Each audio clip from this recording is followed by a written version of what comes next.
Welcome in, everyone, to another live Seahawks Syndicate show. Tonight, I'm the host, Bryce Coutts, and with me, I've got Dan Viens, I've got Brandon Cain, and I've got Mookie Alexander right below me. Hey, I got that right on the first try, guys. Give me credit for that. I practiced that. Yes. That took me like 30 minutes to figure out how to do that right with the whole backwards thing. So anyhow, guys, welcome back in. It's the end of the month. It's getting there, I guess. Halloween's in 2 days, so the Seahawks have had quite the start to this season, though. We're halfway home. So the theme for tonight is kind of what have we learned about this team, what's next for this team, and who's for real. So I'll start with Mookie for you.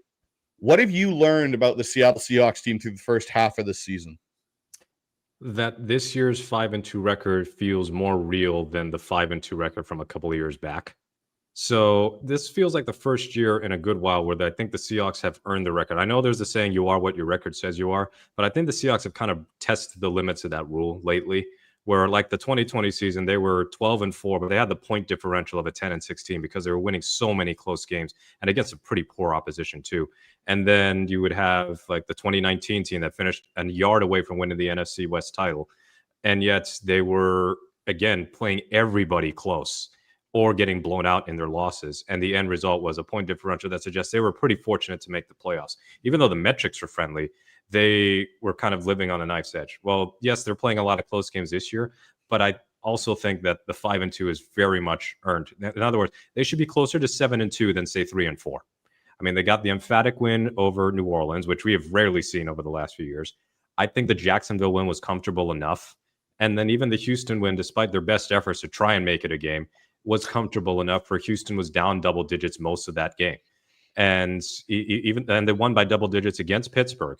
And I know Pittsburgh is kind of hitting the skids a little bit, but still to win by 14 on the road, Aaron Rodgers' home debut and everything as a Steeler, I think that's a significant deal. So, I think that the Seahawks team, one of the things that I think I've concluded is that the mantra and the offseason push to be more physical hasn't quite lived up to the billing, but you can still see the goal is very much in progress. And I think that they've accomplished that on the defensive side of the ball at all three levels.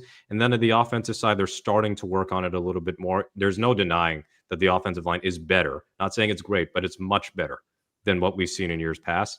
And that is due to how much more physical and more sound that they're playing. And it's physical without being reckless, physical without being stupid. Like you notice they're not committing all sorts of undisciplined penalties that we were kind of bemoaning with the end of the Pete Carroll era, and even sometimes during the height of Pete's career. So I think that we're starting to see, as Greg Bell noted on some fellow named Bryce Coutts' podcast the other day, them taking the mold of Mike Macdonald's team. So we're kind of seeing them transition away from it being, it's Macdonald's the head coach, but there's still remnants of the Pete Carroll era as from a coaching standpoint to, this is Macdonald's vision. We're watching it play out in real time.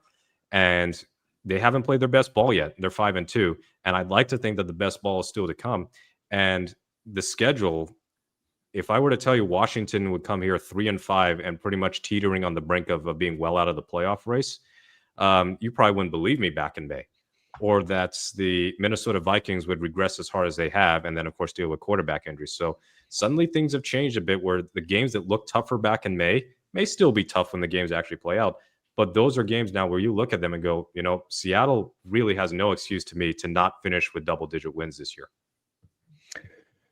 So, Brandon Cain, how are you, my friend? And for you, what have you learned about this team? I know, you and me have had a few discussions over the past couple weeks here on different shows and such when we did our live stream and whatnot. But for you, what have you learned the most about the Seattle Seahawks team in 2025?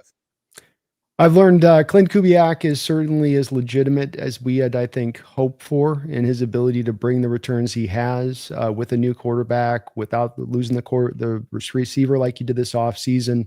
He has come in and shown you what looks like. This is what an NFL offense looks like. The details within it that are driven, the modifications in there, the adjustments.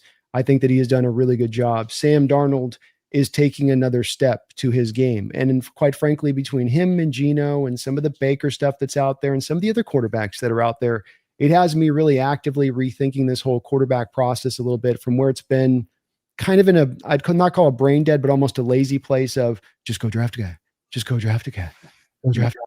And we all go, well, yeah, that's what you do. It's what you do. We're kind of lemmings about it, I think, a little bit. And maybe we need to be rethinking this a little bit on maybe the better pathways to go find a guy who's gone through the ups and downs.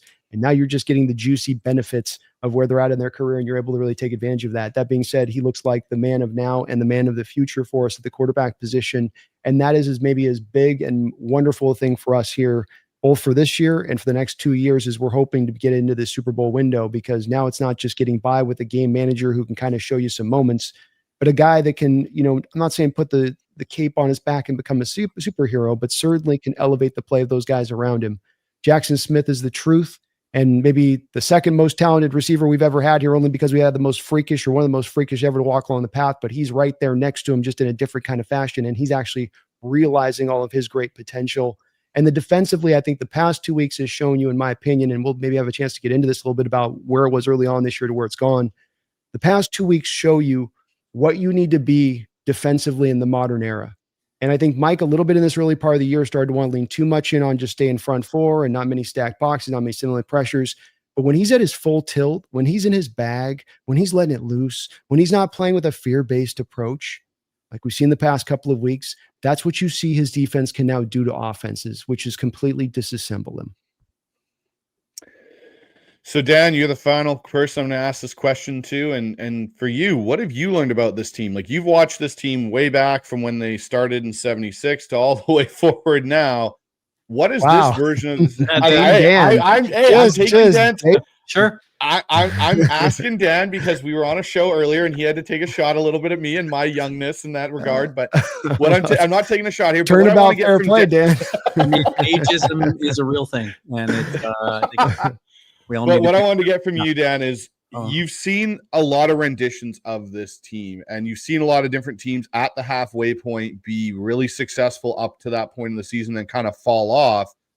What have you learned about the Seahawks team, and does it give you maybe a little bit more hope that that doesn't happen this time around with them being 5-2 and the kind of trajectory that they're on? Well, it reminds me of that 1957's team that had the leather helmets, and yeah, I won't let you live that down. I got my paw. I gotta make stuff up on the fly because these two guys are going to take all my answers by the time you get around to me. I guess that's just the downside of going last in the rotation. I've learned two things about this team that really stand out to me. Number one is you're allowed to get better. And what I mean by that specifically about the offensive line, that there was this mindset going into it. And there's some people that still think this way, that the history impacts the future. And that because we've been bad on the offensive line for so many years, we don't get to have nice things. We don't get to enjoy what it's like to have a good offensive line. They have lived in the 30s ever since Next Gen Stats came out with their pass block win rate and run block win rate. They've been 30th, 31st, or 32nd every year since those stats have started to be compiled. They're 10th and 11th right now as we sit here today. They're 5th in the league in scoring at points per game. Their time to throw, their pressure to sack conversion rate, all those numbers are better than they've been in a very long time. And it just speaks to the conviction, I think, that Mike Macdonald went out this offseason and went about the process of selecting his next offensive coaching staff, not just Klint Kubiak, but the staff that he brought with them.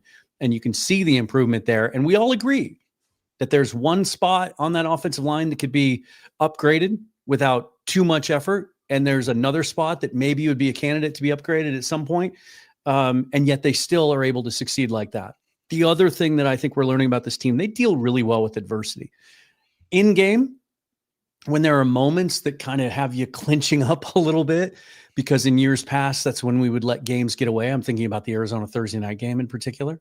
Like that game just felt like one that in the past, once the momentum shifted, they weren't going to get it back and Arizona would have pulled that game out. They're able to bounce back quickly. I'm thinking about specific things like Sam Darnold and the bad interception. I think it was really the first bad interception he's thrown, the one against Houston last Monday night, where it was just like out of his hand, should have never thrown that ball. The very next play, when he's backed up against his own end zone, he hits JSN on that first pass for like 30 or 40 yards, one of the as good as you can throw a football. And then even in a bigger picture, the way that Mike Macdonald bounced back from the Tampa Bay game, said afterwards, that's on me, didn't have a good enough plan, didn't make the right play calls. And what we've seen that defense do since then, like his ability to identify problems and then fix them. And then the teams just seem to have that grit and that toughness to bounce back from tough moments. And I think with what's coming up ahead of them, that bodes really well.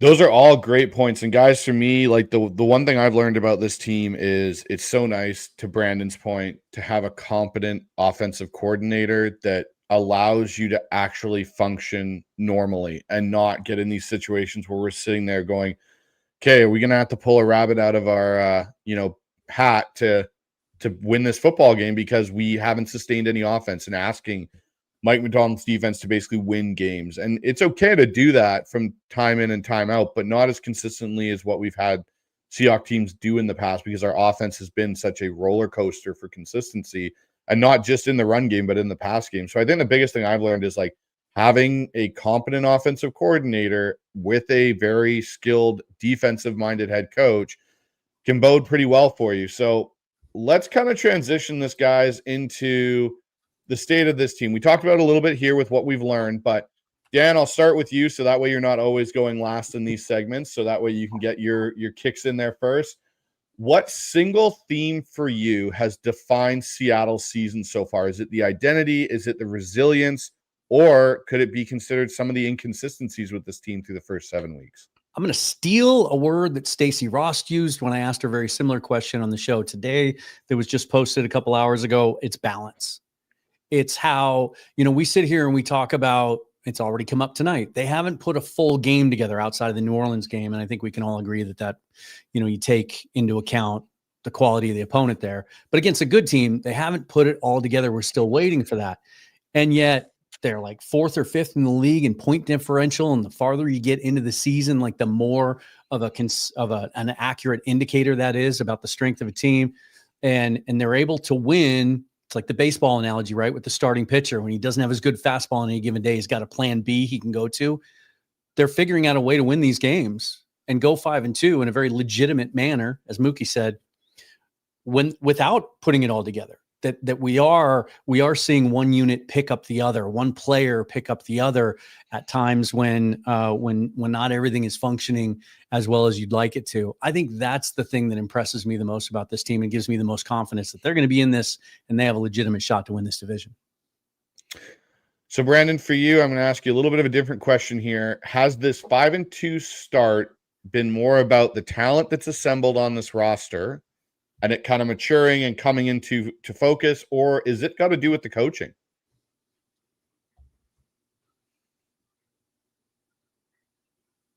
Oh, Brandon, I think you're on mute. That's my your bad. cat muted your yeah, mic. no, I was muting until she started going on the crack. She starts doing the talkative thing, and it's like, yeah, shh. Come on. Yeah. I think it's hard to say that it's all one way or the other one on this one from an extreme standpoint. I think that you have a bit of a mixed bag stuff going on here. For instance, I certainly think, especially the past couple of weeks with Macdonald, him really going and helping out the defense in a major way, that shows you it's coaching. Yeah, you've also got Neiman Wari back on the football field. Your health is slowly improving there, where your cornerback room isn't as decimated as it was for a game or two there. And then that's made a difference in combination with it. So that's a bit of part of it. And offensively speaking, having Lucas, having Abraham and Cross out there as what I call the two pillars out there, what is the Jokaz and Bean? Dan will know this. What's the name of those two pillars of the famous one? The Jokaz and Boaz, or there's two famous ones out there. But I'm too old to understand your reference. Yeah, it'll be great for a thumbnail someday. But do all that. I was kind of surprised that Bryce didn't say, well, we got to get to you first because your bedtime, huh, Bryce? Why don't you toss that one in? Hey, I wasn't going that far. Come yeah, on, you were guys. thinking it. You're thinking, but no, I think there's the little bit of that to, okay, your youth has come along. These guys are heading into their prime. They're rolling right now, and JSN similarly. But then with Darnold, that's not really an in-house development thing. This is a guy that's now, you made an educated guess on hoping he could become this. I don't know if the Hawks, thought there was this quite in it. I've been really, really blown away by his performance, but I think it's a bit of all of that mixed across the core on this, rather than it being sort of really more to one or the other, quite frankly, because I think it kind of depends on the part of the team you're talking about here. AJ Barner, well, yeah, kind of in there, but he's also helped by Kubiak with the scheme, getting them these options, like the built-in adjustment from Darnold, hitting him 61 yards down the field in the Jacksonville Jaguar game. where that's all just a side adjustment built into the offense. I don't think you guys would think that Grubb would probably have that particular play, much less be under center at that time of the game, even with the lead, to do that type of similar thing. I know it's just, we made a play call. Yeah, but we've seen play callers that wouldn't even do something like that in that moment or have that adjustment built in as you're trying to run down the clock. So it is all just kind of it all. I'm not trying to give you the sit on the fence answer to this one, but I do feel like it's mixed up a bit. Well, that's fair. And I would tend to agree with you. I'm a little bit on both. I think the offensive side of things have definitely made a massive adjustment when it comes to coaching, like to the point of we have a competent offense now. And then the same token on this defense, you're seeing guys mature and get into spots and make an impact that way. So I think that's a fair assessment, Brandon, to kind of be in between on both. Mookie, question for you in this. Which underlying stat for you tells the truer story of the team's first half? Is it something on defense, whether it be the pressure rate? Is it the offensive line and it not being 30th in different metrics? What is it for you that tells the story of the first half of the season? That Sam Darnold's sack rate is basically as low as Matt Hasselbeck's was in the 2005 season. And there's no debating the greatness of the 2005 offensive line. And it wasn't like Hasselbeck was getting the ball out in under 2 seconds all the time. He had, I dare any younger Seahawks fan who either, might not have been around in 2005 or can remember the 2005 season, or alternatively became a fan of the team during the Russ years and the Pete years, to watch some of the 2005 Seahawks games. There are plenty up on YouTube. Not all of them, but most of them are up on YouTube. Watch some of the cleanest looking pockets you'll ever see in your life.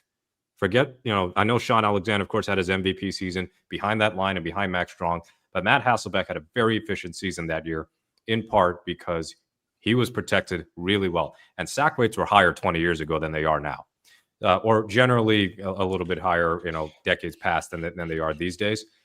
So the fact that Darnold is at 5% or something like that, and he's very rarely had games where he is just under constant pressure. Kubiak obviously helps in that he's not doing, hey, let's just do a straight drop back every time. No threat of play action, no nothing. And let's just run these long developing routes that take 4 seconds, and then you can throw the ball. So with Darnold, a part of it is also on him in a positive way, and that he's getting the damn ball out on time. And that was one of Hasselbeck's best traits. Now, it took him a bit to make sure that getting the ball out on time was also an accurate pass and not an interception. But when he was at his best, that it is kind of similar to how Darnold performs. And Darnold's a better athlete than Hasselbeck. I mean, Darnold's got the arm in addition to the accuracy. And much like Hasselbeck, I think his athleticism has been a bit underrated. He's certainly more mobile than Hasselbeck, and he's shown it in some of his ways to improvise. But without a offensive line that's at least mediocre, I think this offense would be faltering a bit. So, like, we know the run game issues right now. We'll get to it a little later. But if the offensive line was essentially, let's say, as bad as last year's, or even a couple of the Shane Waldron years, I don't think Darnold would be as effective, and therefore Smith-Njigba wouldn't be as effective. And essentially, that this offense would be costing them some of the games that have been closer. So, for example, the Arizona game, that might have been a loss. And that was actually one of Seattle's worst offensive line games of the season.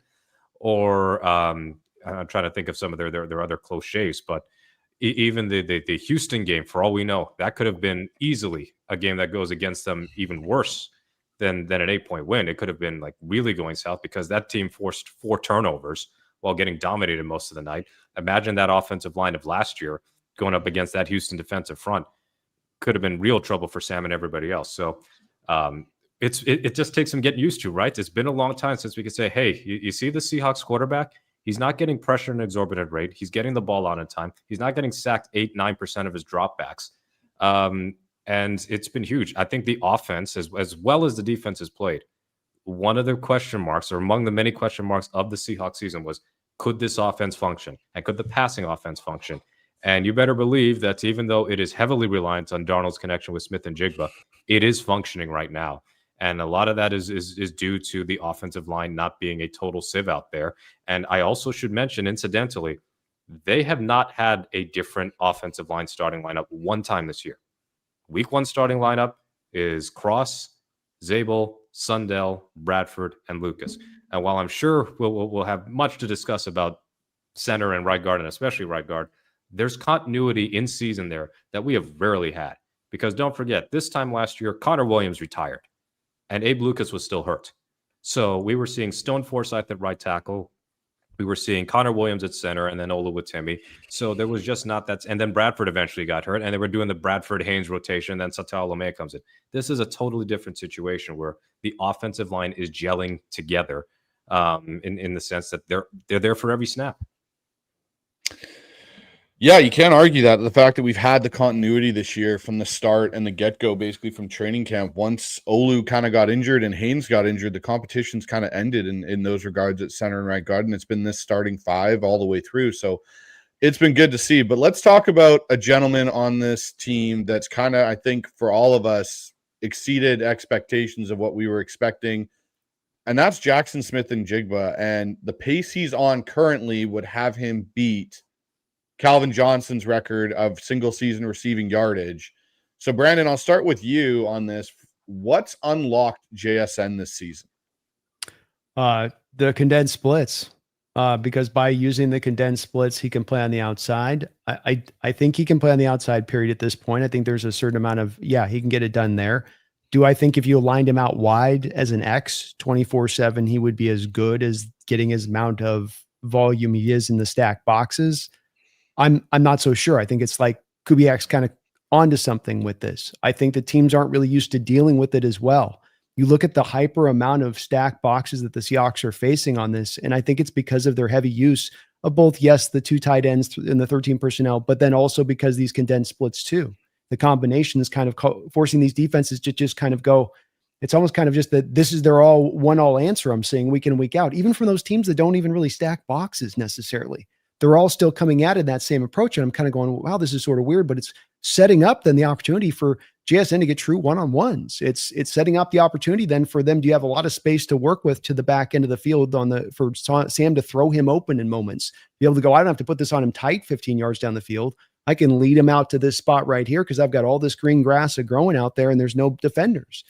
So I think that's also been a bit of it. Last part I just say with is just a little bit has been as well the really lack of commitment to running the double teams his way yet. I think the first half of the Cardinal game can be the only one that really stands out in my mind where you felt a significant, like, we are going to really try to stack coverages over his way. Teams are just trying to, like Stingley last week, we'll play him one-on-one. Our best cover guy in the league, he'll hold up against him, surely, won't he? And he doesn't. Mookie, the question I'm going to ask you, is it realistic the pace that JSN is on to continue through the second half of the season, or do you think it's going to taper off? This is a hot streak of all hot streaks, and I think there'll be some games where he is not as much of a factor. I don't expect that this weekend because I think we've watched this Commanders defense, and I've watched it a little more closely because the Commanders are kind of Seahawks, them and the Panthers, I guess, and the Titans, but the Commanders are one of the Seahawks Farm League teams because they have so many ex-Seahawks on the coaching staff, and then they've got Bobby and Jacob Martin's had a career season, it feels like, in Washington. But that Commanders defense isn't very good. They're mediocre at best. And I think that Smith-Njigba is going to feast there. But eventually some defenses are going to be able to adjust and figure out, all right, we're going to do everything to not have JSN beat us, even if it means letting the others beat you. It's like, I do not want to get beaten by number 11. That's where Jaxon Smith-Njigba is. Now, do I think he breaks Calvin Johnson's receiving yards record, which I think is 1848? I don't think so, but at this point, I can't rule it out for a couple reasons. One, he could have a 200-yard game, within the next few weeks, and as soon as Washington, for example. And then the other part is the fact that it is a 17-game season, and at the moment, it's pretty hard to see Week 18 being meaningless for the Seahawks, such that they would be resting players. So Smith-Njigba has been a machine, and I say this with a little bit of trepidation. He is more than half of the Seahawks passing offense at this point, if we're being realistic. So if there's any fall off with him, you hope that it doesn't collapse the passing game and that they're able to replace any reduced Smith-Njigba targets or reduced JSN effectiveness with Torrey Horton or Cooper Kupp, or get the tight ends more involved.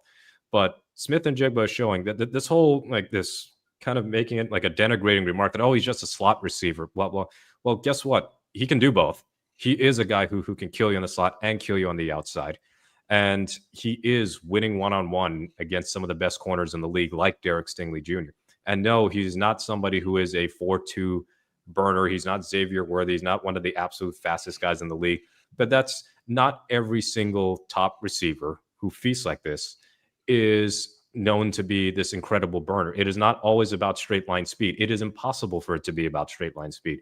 What you're seeing with Smith-Njigba is what you're seeing in college.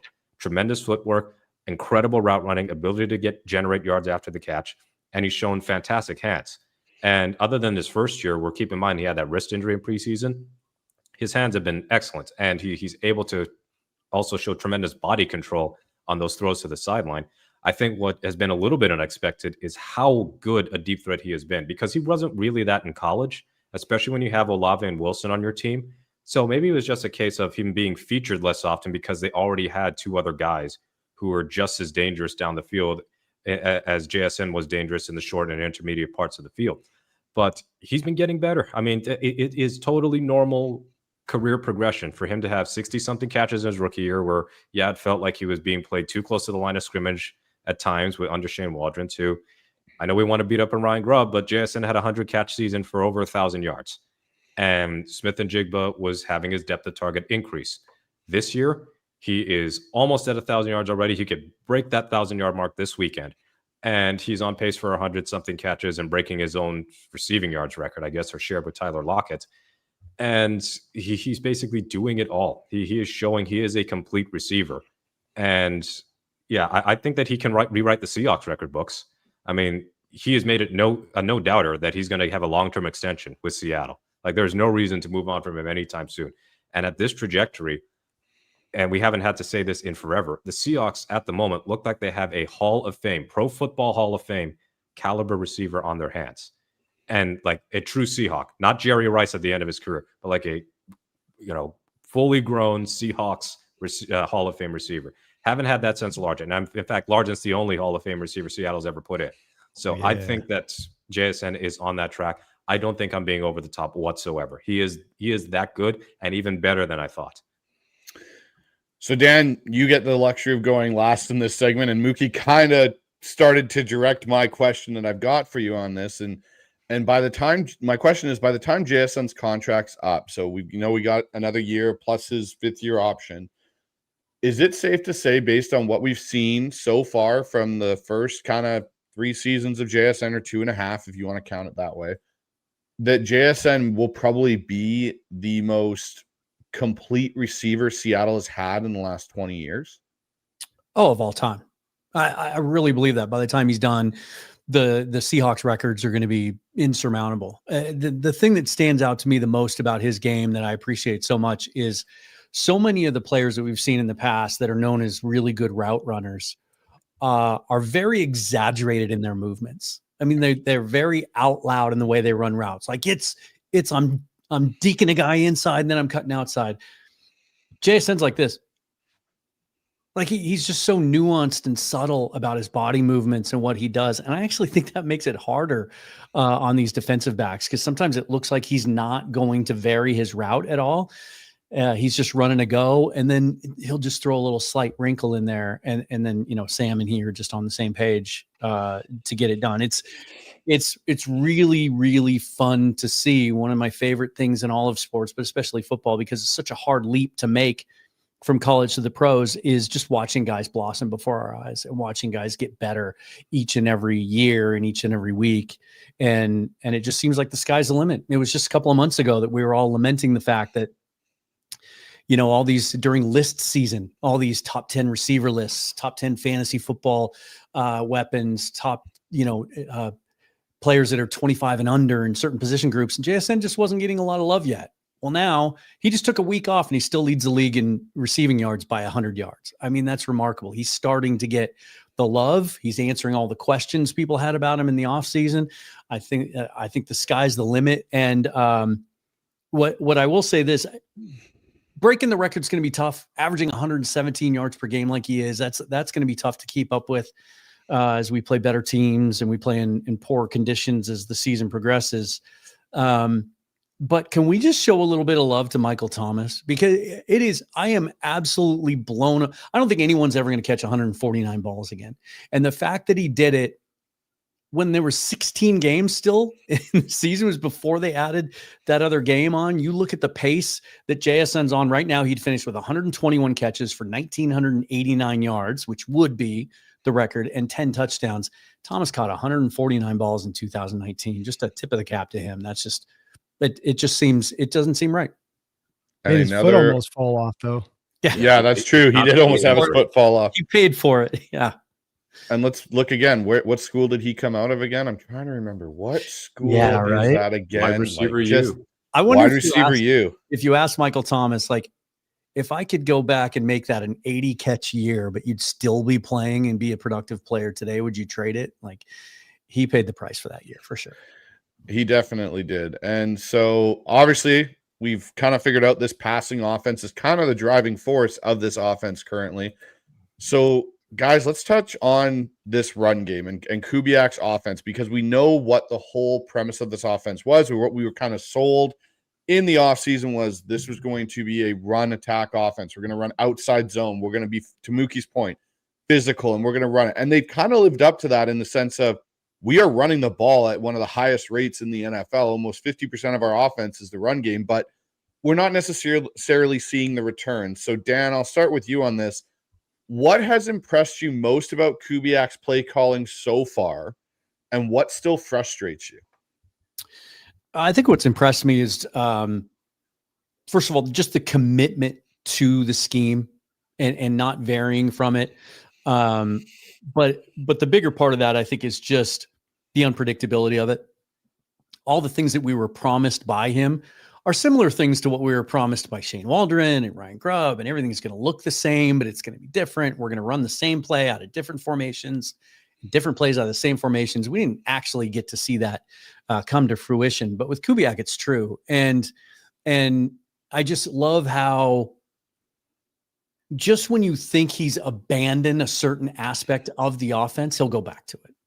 Like the Houston game, they started out first couple of drives of the game were almost exclusively under center. And then there was a period of time in the third quarter when momentum was starting to get a little shaky, that it seemed like they were in shotgun a little too often for my liking. And as soon as I thought that or made that observation, boom, they went back under center. He's really committed to it. And how that translates to the run game is, again, we've heard play callers talk the talk in the past, but they haven't really walked the walk like he has. And the way that he sticks with the running game, even when it's not working, is really impressive to me. And I think it's been a big key to their success. So Mookie, I'll go with you on the next one. What do the efficiency metrics tell us about this offense and why it's been so effective, especially in the passing game? In the passing game, I mean, their explosive play rates in the passing game is off the charts. And a lot of that is Smith-Njigba, of course. But I think one of the benefits of having Kubiak's offense here and just what he brings schematically just through his tree, his father, Shanahan's, etc., is that, to me, the really good coordinators can scheme anybody open. Like, it doesn't mean on a play-by-play basis they're always going to be open. It's just there can be a specific play or a specific set of plays where even the fourth option on the team is able to get free. And we are seeing explosives from A.J. Barner. A.J. Barner hit a 61-yard catch and run, absolute dagger of a play against the Jacksonville Jaguars. And then we've had a couple of explosives from Elijah Arroyo, including against Houston that set up a touchdown. We're starting to see some more explosives out of Cooper Kupp because that was kind of scarce the first few weeks of the season. Really, the only thing we haven't seen are explosives to the running backs because they're basically not running routes. I think their target share to running backs is dead last. And then Smith-Njigba has been JSN. And then Torrey Horton's had a few. He hasn't caught a pass in a couple of weeks, but I think that better chemistry with him and Darnold, we're going to start to see that. So I believe that the passing offense has truly been spectacular in terms of generating explosive plays. The one thing I do note is that the running game, the explosive plays have actually been there. I mean, Kenneth Walker already has as many explosive plays this year than he did all of last year. It's just that we're seeing too many of the negative runs.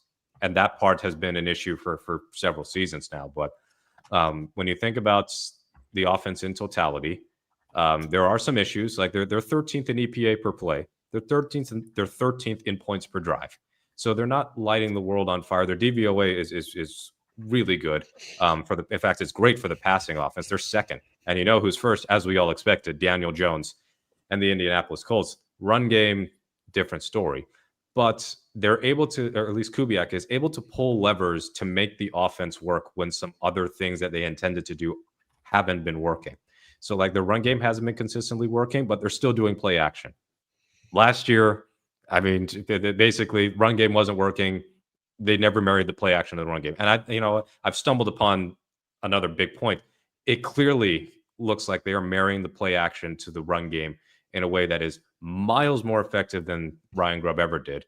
And I don't want to keep beating up on Ryan Grubb because obviously Alabama's having a really strong year after their stumble.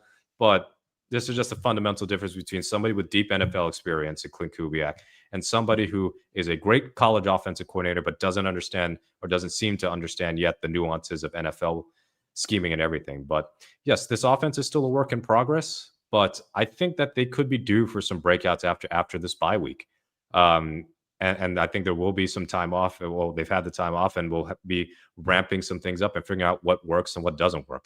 I don't want it to just, square peg and round hole it all the time and constantly be having negative runs and no gain runs on their outside zone plays. But I also don't want them to completely abandon it because they aren't good at it. It's like, if this is your identity, you're going to have to find a way to at least be better than last place, which is what they are right now. But I trust in Kubiak 95% of the time. There's a 5% where I'm going, what are you doing? But the 95% is the structure of the offense is sound, and it's helping the offensive line. It's helping Sam Darnold. It's helping pretty much everybody. So, Brandon, I kind of particularly wanted to ask you this question because I know running backs and the conversation around the two running backs has definitely been something that a lot of us have had to talk about. So my question to you, Brandon, is does the Walker-Charbonnet split help the Seattle offense and what they're trying to accomplish, or does it really hurt their rhythm? And if you had to pick one to be the RB1 going forward, who would it be and why? That's going to get the majority of the carries. I don't think it does hurt. I'll go with Walker on this. If I can take this into a little bit of a different direction, but still answering your question, kind of building a little bit off of where, Mookie was out with a couple points there. If I ask all of you guys just real quick in the chat, and not you guys now, but you three, if you were a team that's dealing with the most stacked boxes in the NFL, number one, I'm not talking top 5, top 10, I'm saying number one. And then you're also dealing with the top 5 amount of most of blitzes, and blitzes can be run blitzes. If you have anything short of what the Eagles offensive line's been in recent history, who is having success against that in the run game? Conceptually speaking. And maybe I'm out of my pocket on this to say this, but I kind of think that that's a 99% fail rate across the board, unless you've got world beaters every which way but loose on that offensive line. And that's not what we have. Am I off on this, guys, where you stand, Dan? I think it's a great point, and I keep waiting for that to change. I keep waiting for teams to go, okay, we're going to drop more into coverage. We don't really respect their running game and with that offensive line and the way that they're blocking it. But no one's done it yet. And I think it's remarkable to me. And so, yeah, against that Houston Texans team, which came in, I think they were a top 5, top 6 run defense in the league. They were only giving up 12 points to average 4 yards a carry between the two backs. Against that, I think that's, considering where we are on the offensive line, we know we don't have a lot of people movers there, at least not at center and right guard. Bradford should be a people mover. He can be. He is at times. He's not consistently enough.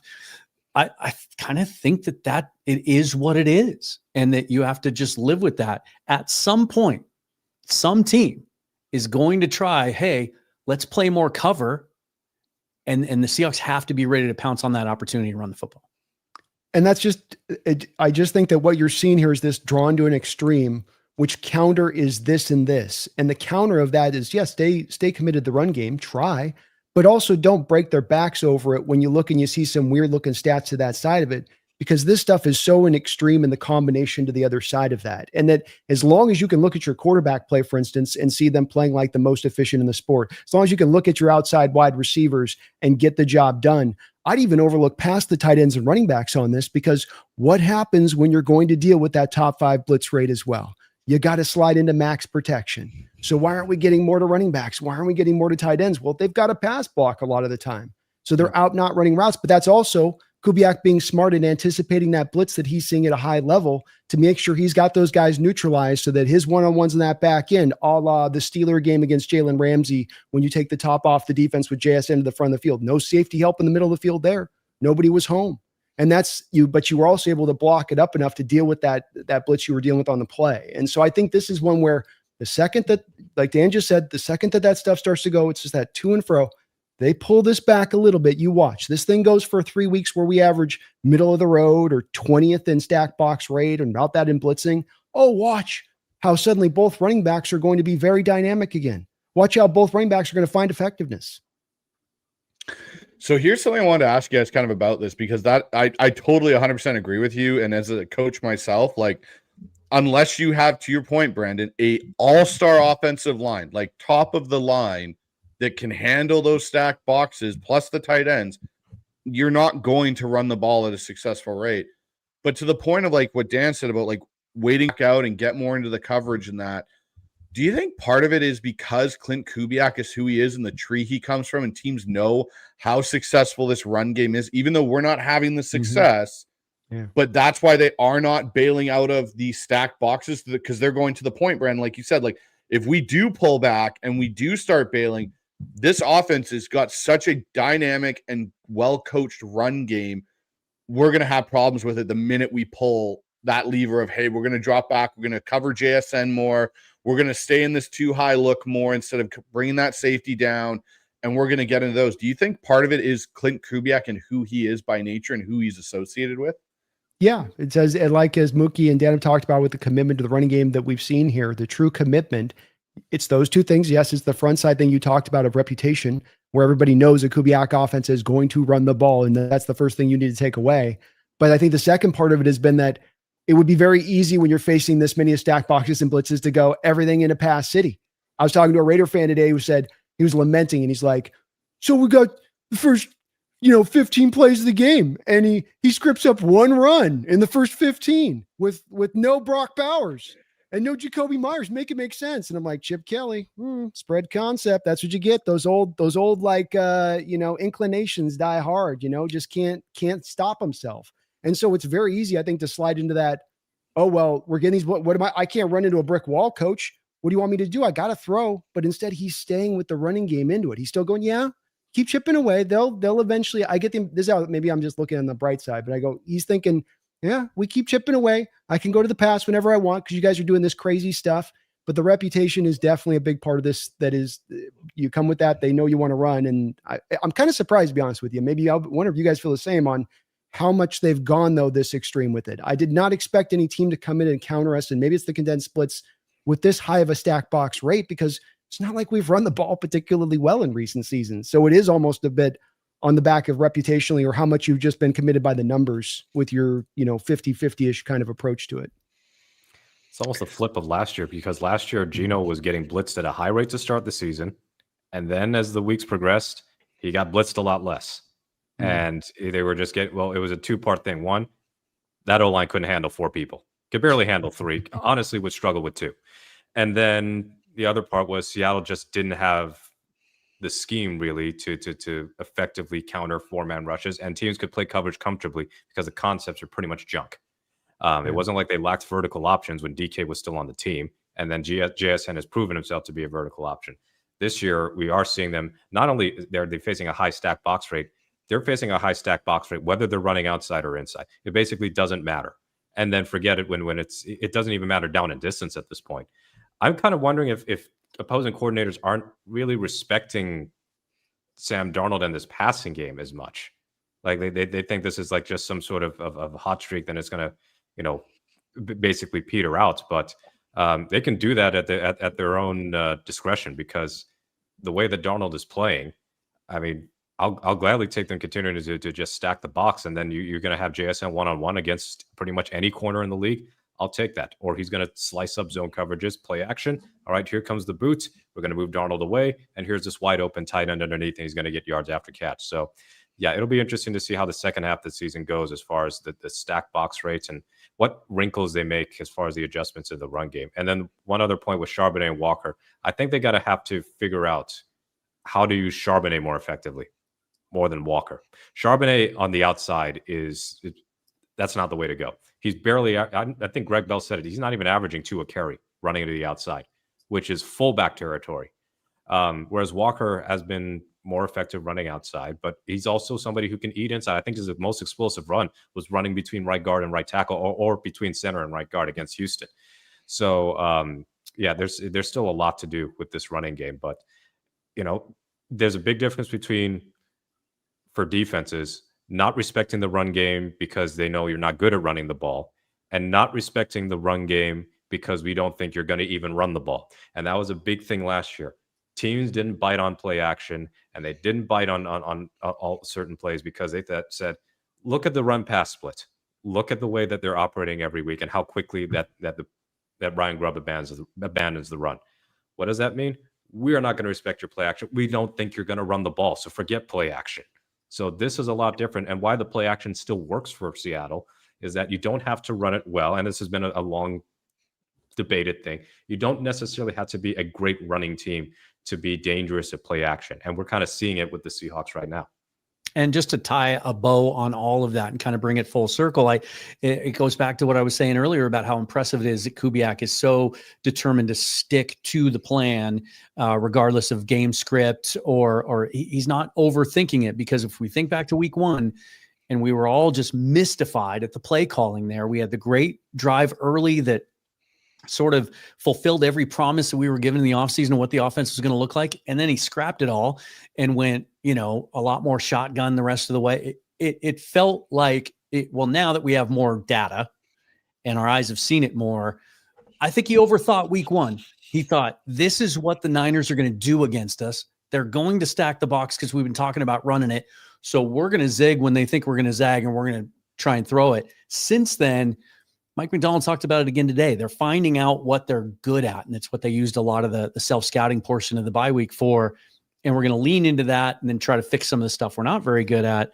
I think that was a stark reminder week 1 that, hey, let's not overthink it. Let's not get too cute. Let's do what we do well, regardless of who we're playing, and it's working. All right, guys, so let's move on to this segment tonight. Seattle's biggest surprises and disappointments so far. And so, Dan, I'll start with you. Which pleasant surprise gives you hope for the stretch run? My biggest one is how much the offensive line has improved and how quickly. I had baked in, when I did my schedule preview, when the schedule first came out in May, I had them going 4-3 to this point, not 5-2. And a big part of that was I just thought it would take a little longer for it to come together. They're on pace to give up 27 sacks for the season right now. And just to compare that, like Sam got sacked 57 times in Minnesota last year. Geno got sacked 50 times here. I think he was 50 the last 3 years here, or close to it. That is a dramatic improvement, no matter how you slice it. And then, I mentioned earlier the rankings with the win rates. I didn't think it would come together this quickly, this well. And it's, again, I feel like I have to qualify this anytime I talk about how well the offensive line is doing. It's with a weak link and maybe 1.5 weak links. But I think that's let's put the positive spin on that, not the negative one. It's the scheme, it's how they call plays, it's Sam and how he's getting rid of the football, and then that would lead me to the next part of it. My other favorite surprise is, and it's not that big of a surprise. I think we expect good players, talented players, to get better every year, at least if they're given the opportunity to, and they're getting the right coaching. And I was just looking at this graphic that I saw earlier today. The biggest questions in the offseason about Sam were, how does he handle pressure? He wilts under pressure. We saw the Rams pressure, and we saw the Lions pressure plan in week 18 last year, right? And that's what led to a lot of the skepticism that he was going to be an improvement here over Geno Smith. He is, when looking at 2 key metrics, EPA per play when pressured, and then success rate when pressured. EPA per play when pressured, only 2 quarterbacks are playing better than he is in the NFL right now: Daniel Jones, Patrick Mahomes. Success rate when pressured, Mahomes is the only guy that's better than him, and it's by percentage points. Like, he's gotten better. And so the 2 of those things, put together, I think is really impressive. And then the other one, if I can just bring up my Google Doc that I ran off the page. What was the other part of the question? Disappointments. Think about big picture or individual ones. I didn't expect a whole lot out of Boye Mafe this year, but I expected more than 9 tackles through 7 games. You know, I know he keeps showing up in some of the pressure lists, but this is a guy that people wanted us to sign long-term before the season, a guy with all the athleticism you'd ever want out of that position in his 4th year now, playing for really good coaches in a really good scheme. And not once this year have we seen the guy just blow a play up. And as good as that pressure unit has been, imagine how much better it could be if that guy's could put his athletic ability together with being a football player. Mookie, I'll ask you the next question here. Which sure thing from this offseason through preseason into the season has under-delivered? What thing did you think was going to be like, this is something we're going to be able to hang our hat on, or this player, and they just under-delivered so far? Okay, this can be player or collective group. Yeah. I was gonna say Mafe as well, but you know the thing with Boye is, yeah, the pressure stats look good, but I do think that unless you're, you know, pressure to sack ratio with him has never been terribly consistent. He's always been a streaky player.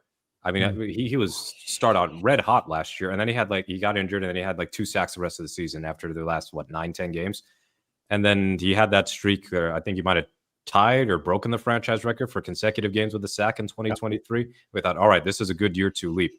But, and I say this knowing Derek Hall doesn't have a sack on the season either, but I think when he comes back, you can tangibly see the difference between the way Derek Hall influences the game versus the way Boye Mafe influences the game. So Mafe has been a bit of a disappointment to me because he is also usually a good run defender, but the Seahawks run defense has been so great that, you know, Mafe's importance is not as pronounced as it was 2 years ago.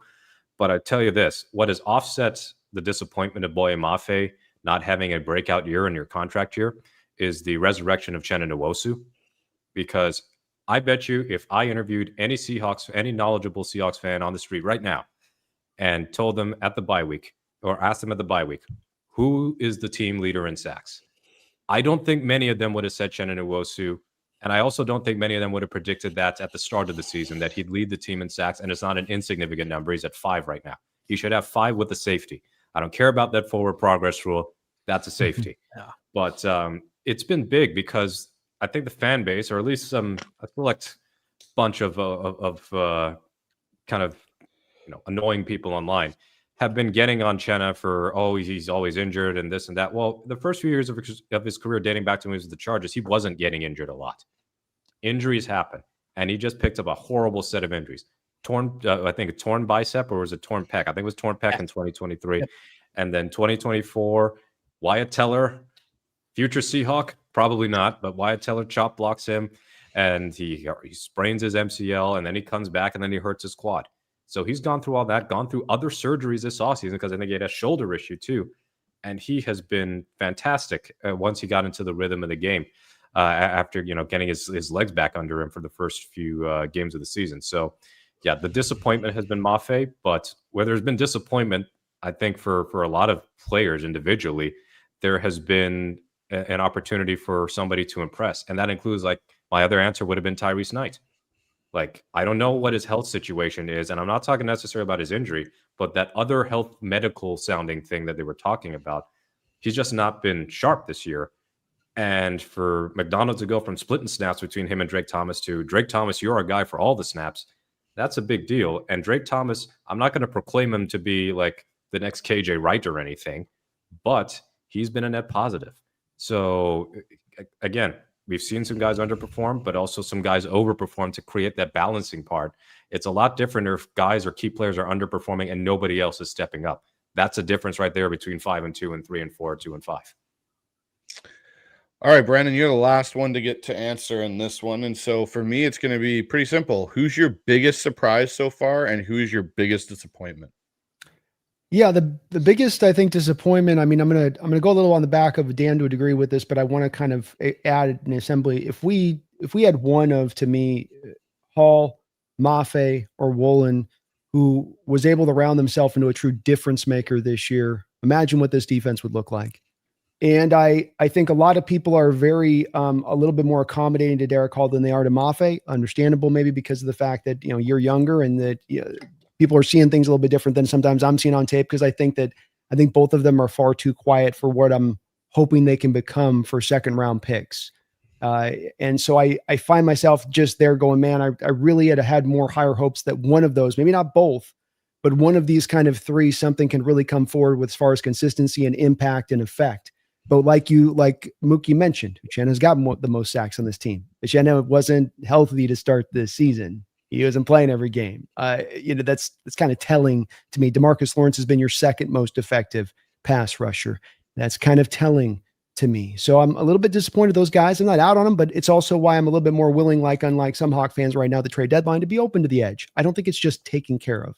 I think that we've got some solid guys, but I think what we need to be on the hunt for here is a little bit more of the difference-making component when it comes to this front four, especially when understanding that Mike Macdonald wants to, by nature, not blitz. We've spent a lot of this year at about 31st in league blitz rate this season, which means the front four's got to get it done, which means it's not just, well, it's just nice to have depth. And no, the guys have got to get the job done if that's how you're going to roll. It's been nice the past couple of weeks with the change, but if he's going to slide back into the stuff, the machinations from early on in the year, you need guys that can go out there and truly not just get pressures, which I'm starting to really like that pressure thing starting to fill in for actual productivity to me on certain players here. And it's kind of making my butt itch.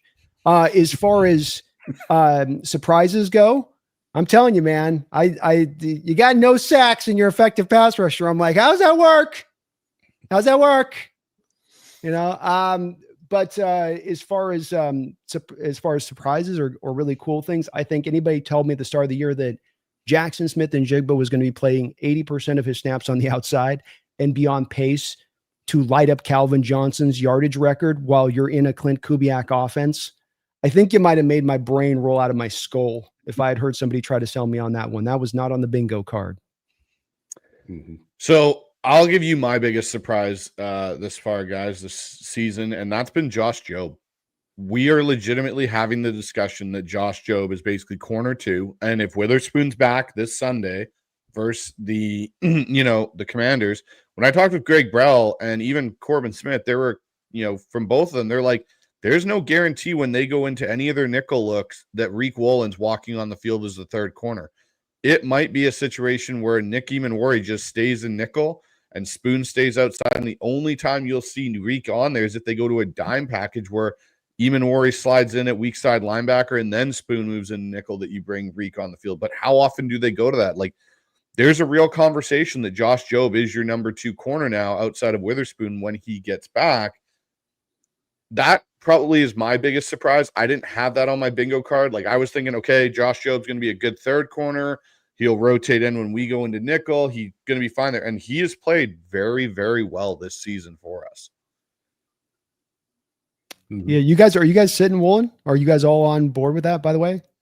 No. I think there's going to be a lot of mix and matching happening. Yeah. I think especially with the news today that Julian Love's going to be out, we may see the big question going in this game was going to be, how's he going to balance Devin and Eamon-Worry in that slot? Because they're not just going to play Witherspoon on the outside full time. And so I thought that was one of the intriguing storylines. Well, now with Love out, there's been some hints from Mike Macdonald, and there's been some pointed questions at him the last couple of weeks about, maybe we see Nick Eamon-Worry play a few deep safety snaps in order to get Devin into the slot.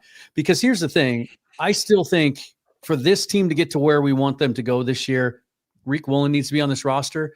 And I would put it this way, if you have one rep, and I know everyone's going to think back to the 49er game, okay? We know those were the two bad plays on that last drive.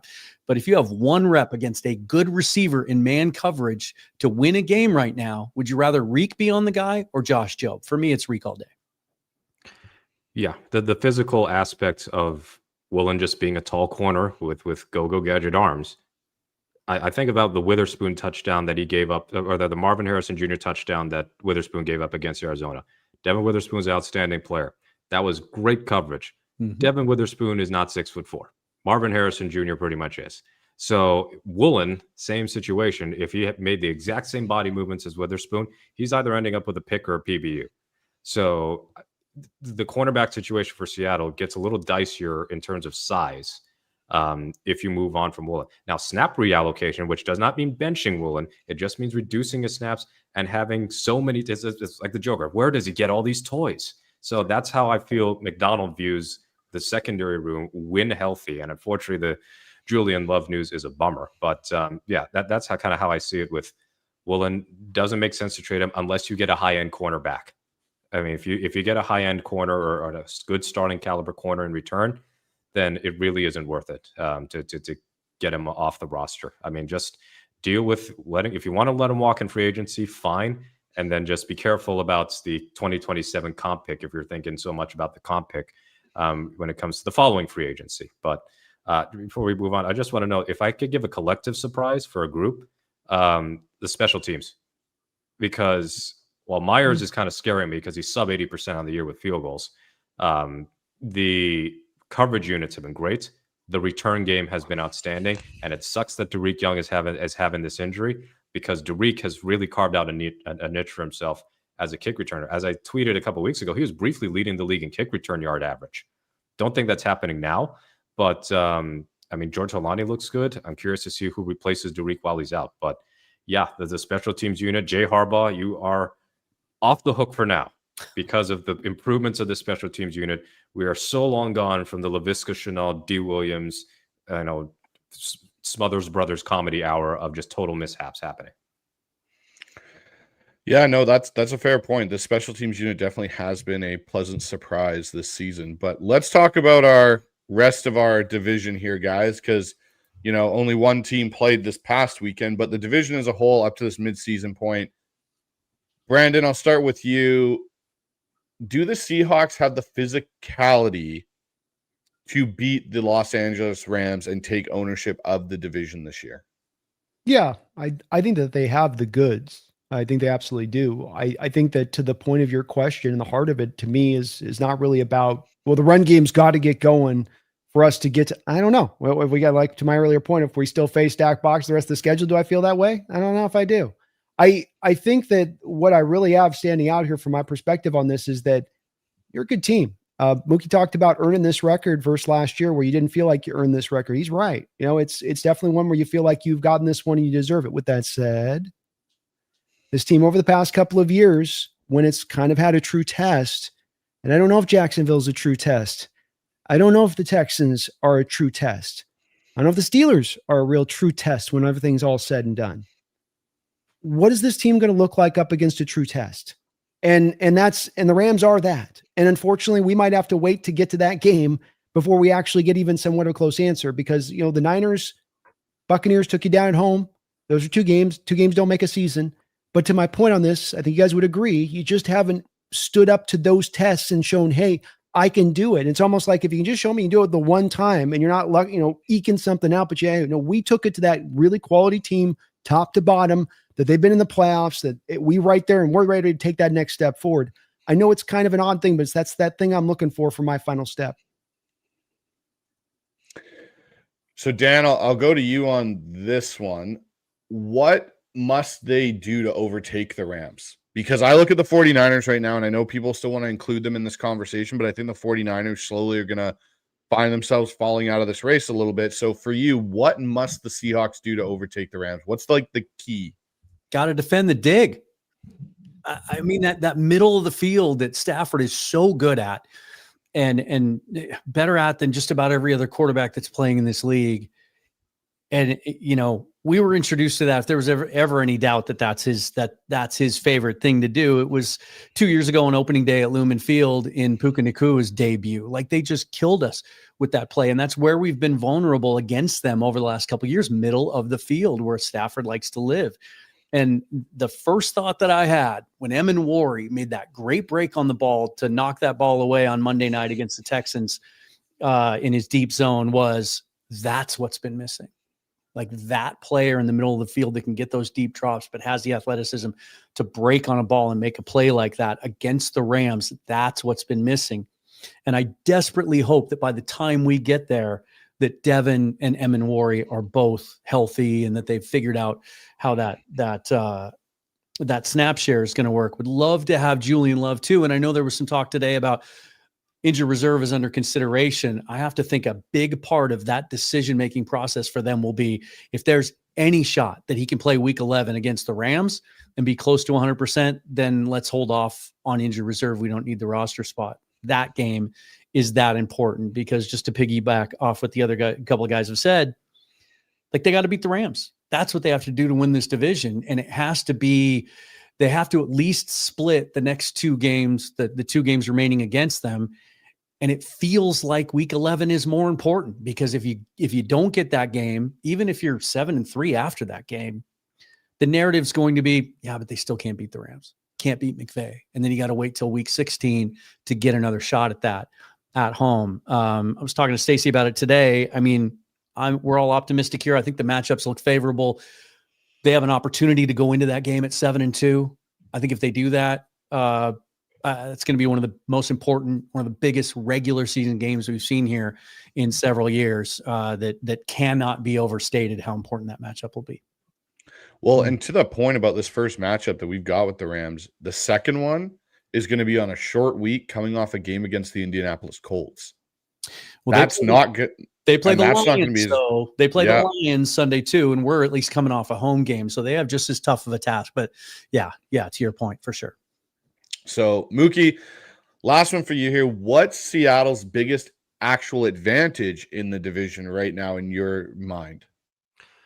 In terms of what, the record or the overall in terms play? of the team itself, in terms of record, whatever you want to go with it on this. It's basically, what do you think gives Seattle its biggest advantage over the Rams and over the 49ers? Is it the fact that they're getting healthier? Is it the fact, that they've got a 5-2 record right now and they're not kind of chasing anybody just quite yet?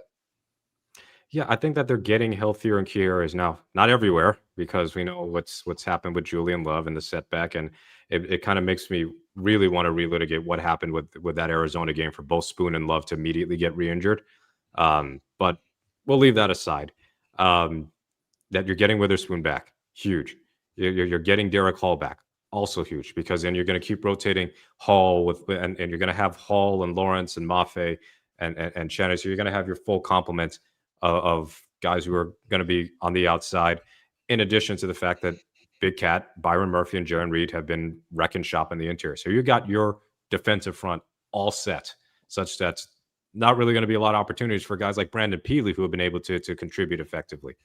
So the 49ers, the fact that they have probably the easiest schedule of everybody in this 3-team race, I think will offset a little bit all the injuries they're having. Like, you would expect the 49ers to beat Tennessee, for example, or even right now to beat the New York Giants, and even in their state probably beat Carolina. They do have some tougher games though. The Colts, I think the Bears are at least respectable, and the Browns defense is good enough to actually harm San Francisco's offense. It's just that the Browns can't score. So I think that this is still going to be a 3-team race deep into the season, but eventually the Niners will drop off by just enough. But the Rams, that is going to be something. It's going to be, to me, week 11, as Dan said, that will be the biggest game of the McDonald era, sure. And it'll be one of the biggest Seahawks-Rams games in years because both teams are very, very good.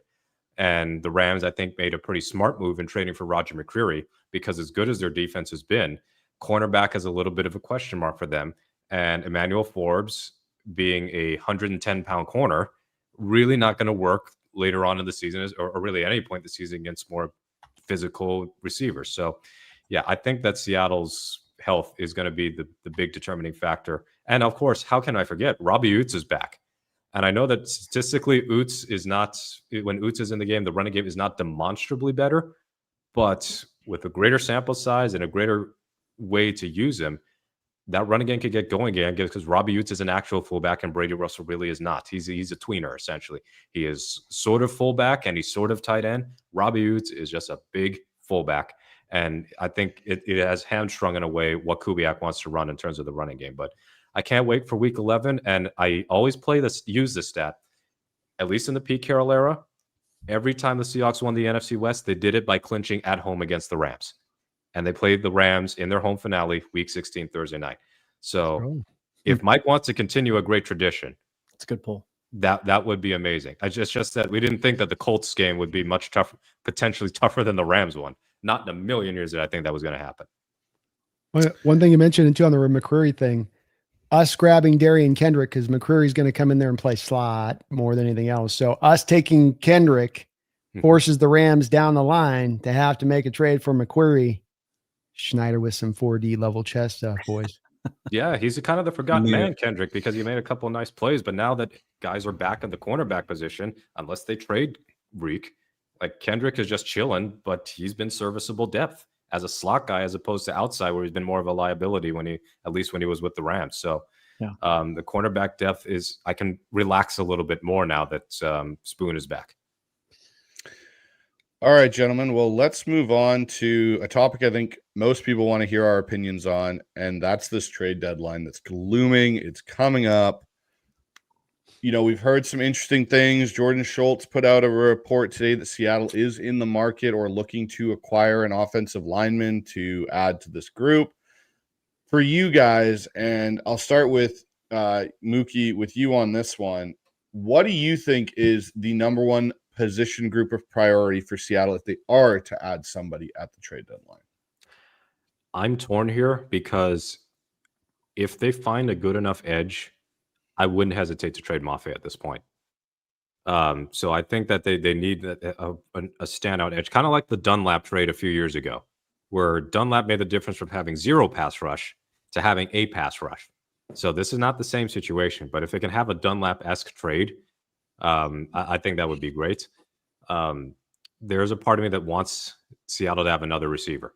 So Rashid Shaheed type receiver. He didn't help my cause on Sunday by fumbling twice. It's just that they blew the play dead for one of them.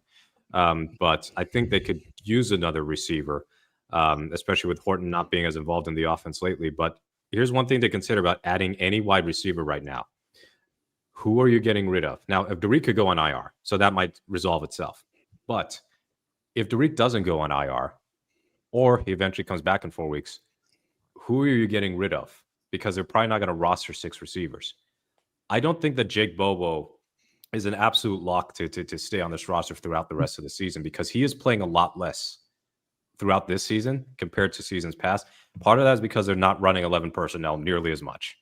But the other part of it is he's kind of redundant. Like, okay, he's an above the rim guy. He's a jump ball guy. Well, Cooper Kupp can high point passes, and Smith-Njigba showing he can win contested catches too. So we know Bobo's limitations just athletically as a receiver. So, okay, what about him as a blocker? Well, it doesn't matter as much if they're going to be having an extra tight end in there or Robbie Utes in the game. So it kind of reduces Bobo's value to the team, and he's not playing on special teams as much.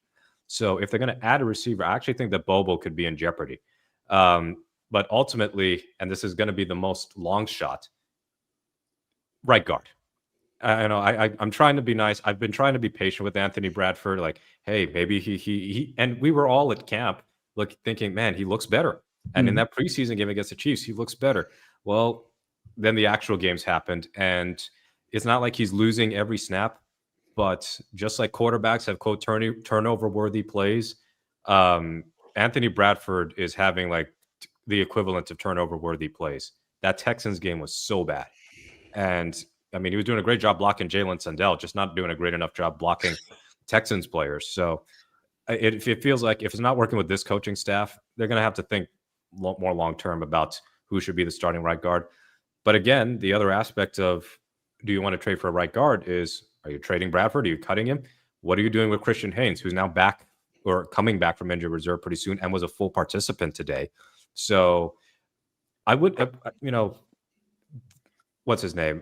Greg Bell and Brady Henderson, they've all been talking about Seattle expected to be active in the market. So if a trade happens, I don't think it'll be a splash trade. I think it'll be a lower level trade, but with a familiar player. But if they stand pat because they don't like the moves or they don't like what they have to give up in return, or they don't like what they could get in return, for example, if they shop Reek, then I'm not going to be incredibly shocked or disappointed. But I do feel like if they believe that they need that one extra piece to take them over the top and really be a true Super Bowl contender, Schneider just had his contract extended. I don't think his job's in jeopardy at this point, and not anytime soon, and not with the offseason he's had. He might be willing to just take that swing or even hit a double instead of necessarily going for swinging for a home run. So yeah, ultimately to answer the question, I think that I would like to have just better play at guard, right guard specifically. Brandon, what for you would be the capital you'd be willing to give up for a average to above average starting right guard in a trade? Like, what are you willing to give up to get, say, a Wyatt Teller or Joel Benito out of Cleveland? One of those guys. What are you willing to give up if you're the GM? Those guys are day 3 picks to me. I think that they're getting a little too long in the tooth, especially in the case of Batonio. They're not going to be long-term answers there for you. On top of athletically, do they fit at this age and where they're at right now to the system? I would love to go make those moves. I don't know if I'm going to which day 2 to me is kind of breaking the bank to go make those moves. So I think that I wouldn't do it. Now, if we're talking about maybe Cesar Ruiz, though he's having a down year, the familiarity with Kubiak, would I be willing to maybe go day 2 there to like a 3rd round, and maybe it could even be talked into a 2nd rounder if it's got to be a competition between other teams and that's what makes it happen? Yeah, I think I probably would be willing to do that at this point.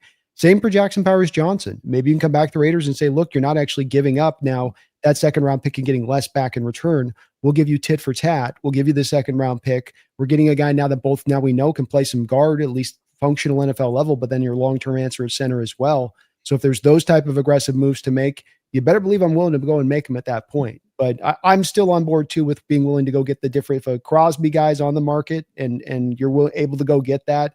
We talked about Max Crosby, the collective as us Micah Parsons, the collective as us in the as at the start of this season, and how we'd be willing to do that. And I think you're seeing that Green Bay Packer defense, if they didn't have him supplying the pass rush like he is for them off, and look at what's done for Rashawn Gary and giving him another level of productivity to him on the other side, because he ain't getting as many double teams.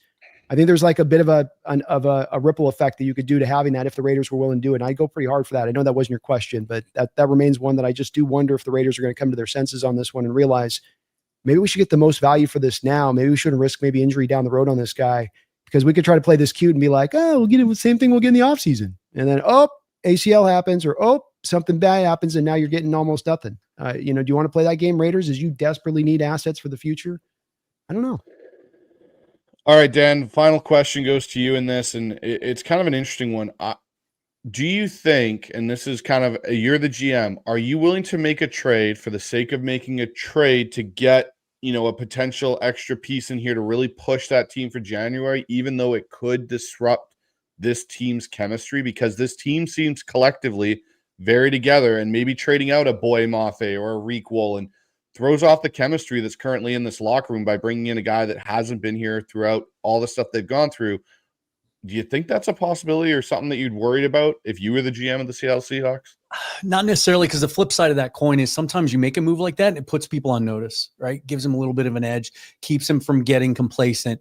Like, oh, hey, that guy was playing pretty well and he just got moved out. Like, this shit is serious right now. We need to go. And I think where I look at this team relative to the trade deadline now, with just 6 days to go, is they're in a great position because they don't have to make a move.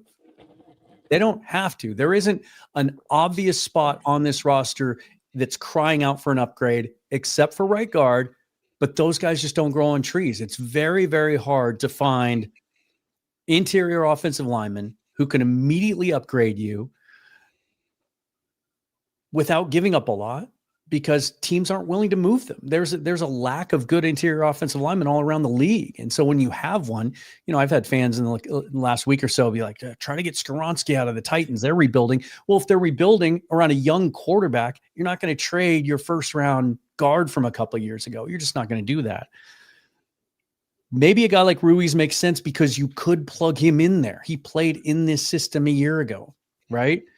And then Mookie makes a great point. If they do trade for a right guard that starts, Bradford can't be on this roster because he has no versatility, and that's what they really value. You look at who they've rostered this year, and even guys like Josh Jones and Bryce Cable and Mason Richmond, they've all been cross-trained. They can play just about every position up and down the line. Anthony Bradford can only play right guard. So if he's not starting, he's not on this roster. Maybe in a situation like with New Orleans, maybe you include him in the deal because he's got another year left on his rookie contract and It's a 4th round deal, so it's not that expensive, and they're looking to shed salary. Just a little side note there. But I think other than that, unless you can find that guy or a unicorn comes along, because, to your guys' points, John's going to be on the phone with John Spytek in Vegas up until the second that the trade deadline elapses.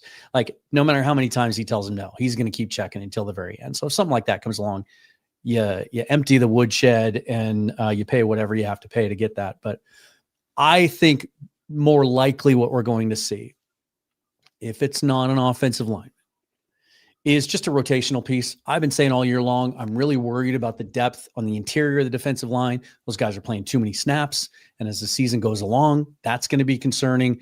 The depth there isn't as good as people think it is. If you lose a Jaron Reed or a Leonard Williams or a Byron Murphy for any length of time, you feel good about Brandon Peely and Mike Morris playing in there, right? Because I don't think we're going to see Riley Mills this year. And even if we do, how much can you count on from a rookie? That's a concern to me. And so I think what I feel like is going to happen most likely between now and the 4th is something like we saw last year with a guy like Roy Robertson Harris, where it might be a player that we're not even thinking about. That would just be a really nice complementary piece to plug in and kind of share the snap load. All right, last question for all of you, and I'll go around starting Mookie to Brandon to Dan. Is this the season Seattle should, at this trade deadline, actually go all in, or are they still a year away from going all in? If we're defining all in as, make the Super Bowl run now because you don't think you'll get a better shot, I don't think they should. They have too young a core, and I would include the quarterback in the situation to really think that way. They've got a very bright future set for them at the moment. And that was the thing with my gripe with the end of the Carroll era and really the first year of the McDonald era, which really just reflects more on Carroll and Schneider, is that they lack the quote unquote blue chip players.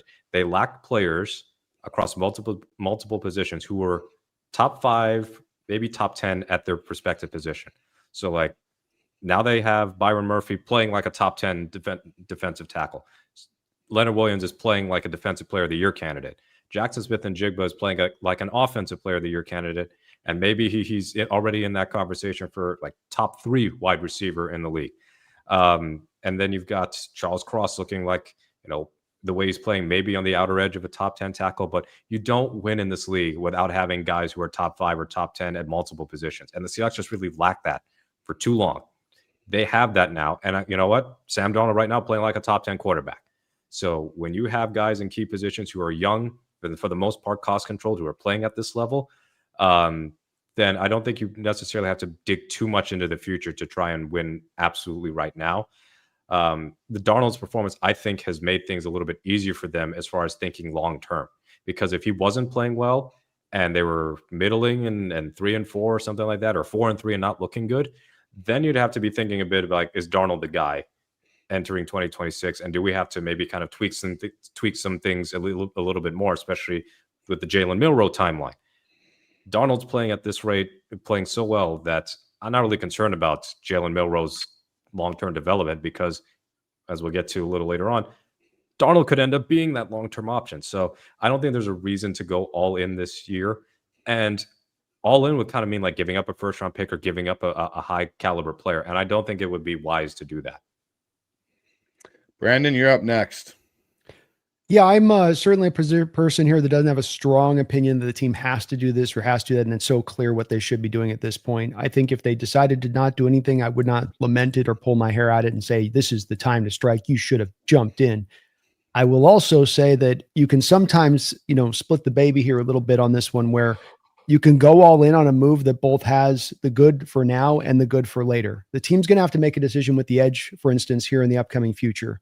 Maffe's a free agent. Hull's got one more year of club control. DeMarcus Lawrence, as good as he's playing, is probably not long for the NFL world. And Uchenna has got one more year after this. So there's a little bit of we've got to deal with in the future of this some point. What we have right now just ain't going to be like, this forever. So if it comes to a position you can address to both get immediate returns, jump forward now, and yes, sacrifice some of that draft capital for the future to do so. When I've looked through some of the NFL seasons, when I go back to like the Rams winning theirs, remember that trade they made? You guys remember that? The second and the third rounder for Von Miller? That team was good. That team could sit there and say, we don't have to do this. We don't have to go this far. And Odell's been at it. but they did it. They went over the top. And I like the concept of not going up to the line, but taking it past the line a bit. And in this case, taking advantage of a market opportunity, a Raider team giving up a player that they normally wouldn't if they didn't have to then go and get all these assets because the team is in such disarray. They're not driving Max out the building because they don't want to keep the guy or because he doesn't the full meal deal. You're able to take advantage of a bit of a situation on this rather than it being you desperate to try to just, bundle as many picks and throw them away as fast as you possibly can. All right, Dan, you're the final one to this question. What is your opinion? Yeah, I don't know how much I can add to that insight other than, what is all in, right? If it's Max Crosby or Myles Garrett, then yeah, you do that. But those guys aren't available. They're just not going to be moved in the next 6 days. It's not going to happen. And so, what I do push back against, and I talked to some viewers about this earlier today, is making a move just for the sake of making a move. I've gotten that a lot over the last couple of weeks, and especially in the last 24 hours. The Rams and 49ers have made their moves. We have to answer that. No, you don't. All that matters is your roster and the team that you put on the field right now and how that stacks up. Roger McCreary doesn't move the needle for me. He's a nice player, but if he was that good, he wouldn't have been dealt for a team that needs good young players on their roster as much as anyone. I don't know that I liked Keon White a lot in the draft process a couple of years ago. Seahawks, we were looking for edges in that draft class, and he was a guy that was mocked a lot to Seattle, but I don't know that he's a needle mover either. It's a shrewd move for them. I liked it. You don't have to answer that just because they did, we do. I like our team, and I think they like our team. And if there's a move out there they think will make them better, and the little smirk that Mike McDonald gave yesterday when he was asked about it, about how we're always kind of in it, like makes you think maybe something is brewing. But you don't have to make a move just for the sake of doing it. If you think it can improve the team right now, and as Brandon said, in a perfect world, even moving forward longer term, then you do it. I just don't know how many of those trades are out there to be had. So we'll get to our midterm report cards here, guys, and kind of get your grades on the offense, defense, and special teams. But I just want to say we've been at this for about 90 minutes now. We've got over 1,000 people watching, so appreciate everybody that's in the chat and everything like that. So again, if you haven't already and you're unsubscribed to any of the channels here, subscribe up to the Hawk Side, to Dan Viens at Seahawks Forever, and to Brandon Cain at the Hawk Nest. Head over there, like these videos, subscribe. It doesn't cost you anything. And helps us out with our algorithms and such. So appreciate you guys over there. And if you haven't, also check out Field Gulls, where Mookie Alexander is the managing editor there. There's always great articles up there. So just wanted to kind of get that out of the way. And guys, let's talk about our midterm report cards for the Seattle Seahawks. I'll start with you, Dan. Give me your grade: offense, defense, special teams, and coaching. I'll go backwards because, we don't need to spend too much time talking about special teams, but Mookie gave him a shout out earlier. They're an A, right? Everybody wanted Jay Harbaugh fired this preseason, but he's been outstanding. They've been outstanding. We've seen some impactful plays, blocking kicks. We saw the touchdown return from Torrey Horton, but the consistency with which they're getting advantageous field position off of kickoff returns is a real underrated part to this too. It was a huge part of the Tampa Bay game, and we even saw it at times on Monday night. They've been great, and coaches talk about special teams all the time, and Pete used to talk about it as much as anyone. But it's not often that you see them actually contribute to winning football games as much as we have through the first 7 games. So kudos to those guys. And then offense and defense gave them both a B+. On offense, I touched on it earlier, but how quickly Klint Kubiak and John Benton and that staff were able to put this all together with 6 new starters this offseason, including the quarterback, and become at times the driver of this team and the most consistent part of this team, has given me more hope that they can truly contend than I've had in years, because to beat good teams, you have to be able to move the football. You have to be able to score points when things aren't always pretty, and they've shown that they can do that. And that's it's really impressive. Obviously the thing that keeps it from being an A- maybe is the lack of consistency in the run game. Want to see that get going a little bit more. And would like to see some of the secondary passing options involved a little bit more. That's a tricky one because the volume just isn't there. And then on defense, the B plus, again, the thing that keeping him from an A- or better is probably just the Tampa Bay game. Like, love how they responded to that, but never would have seen them just getting run like that with absolutely zero pressure against an offensive line that was playing a couple of new starters on the right side because of injuries. That was just looking back on that still. The more time that gets in the rearview mirror, I feel like I'm a little more disappointed at that game than week one. Like week one was kind of more understandable for me, and I could accept it a little bit more, as frustrating as it was. But to see that defense just get run that day, even missing some guys, just seems so out of character. It was a real bummer. Without that, they have that win. We're 6-1 with a win over another NFC leader. It's a whole different ball game, regardless of the loss to the 49ers. So B+, both sides of the ball, A for special teams. And what's your coaching grade, Dan? For coach, oh gosh. Do you want me to come back? No. I like going off the cuff. I'll go A-. And Okay. the minus is, again, just because of what I talked about. Like, the total egg that they laid against the Tampa Bay Buccaneers was unexpected, disappointing, and kind of looms large when it comes to potential seeding later on if we end up being matched up against Tampa Bay with similar records. But overall, you got to give Mike Macdonald credit for the success on offense too, for making the hiring choices that he did in the offseason, for understanding with just acute clarity the identity he wanted on offense, taking the time. I know it frustrated all of us at the time how long that search took and how many twists and turns it kind of took, but he knew what he wanted. He went out and got it. And then those two have worked so well together. You have to give him credit for that. So I'll go A- overall for coaching. Okay. Brandon, what are your grades? I'd go A for special teams. I know that Myers is the only blemish, but even in Myers' case, he's got a game winner on the books. He still has shown off the big leg. He's part of what helped you in that Steelers game with the way he's able to, part we haven't talked about, that freaking pooch thing that he does where he get that roll. He's got a nasty spin on the thing like a knuckleball. So I would give them an A. Dixon's absolutely putting out of his mind, and the whole unit all the way around it, from the return with Drake Young to how you've defended it. It's been phenomenal. So A there all the way. You look at, to me, this offense and defense, and to me, this is pretty simple. You've got a top 6 scoring offense right now. Top 6. That to me is an A- at least grade, just on that alone, with where you were coming from and what we had walking into this year that needed to be done for this offense to find and even call it consistency. And much less when you're top 6, you're getting pretty close to one of the dominant offenses in the league, I'd say.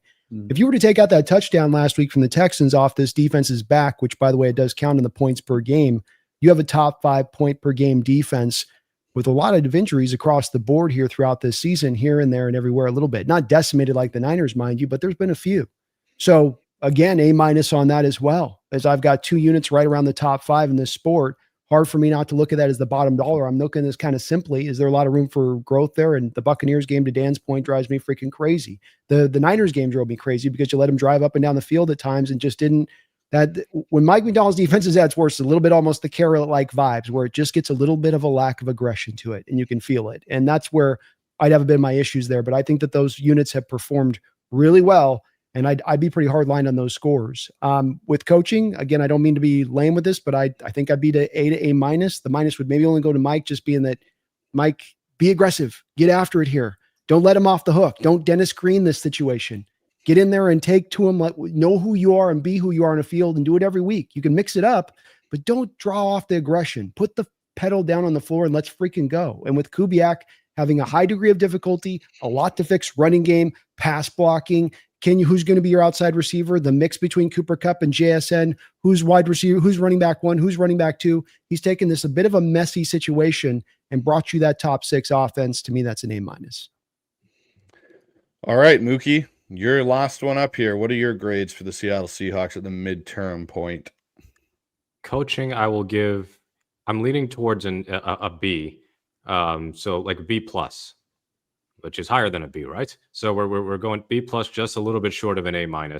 And the demerits would be the inconsistent 4th down decision-making by Mike Macdonald.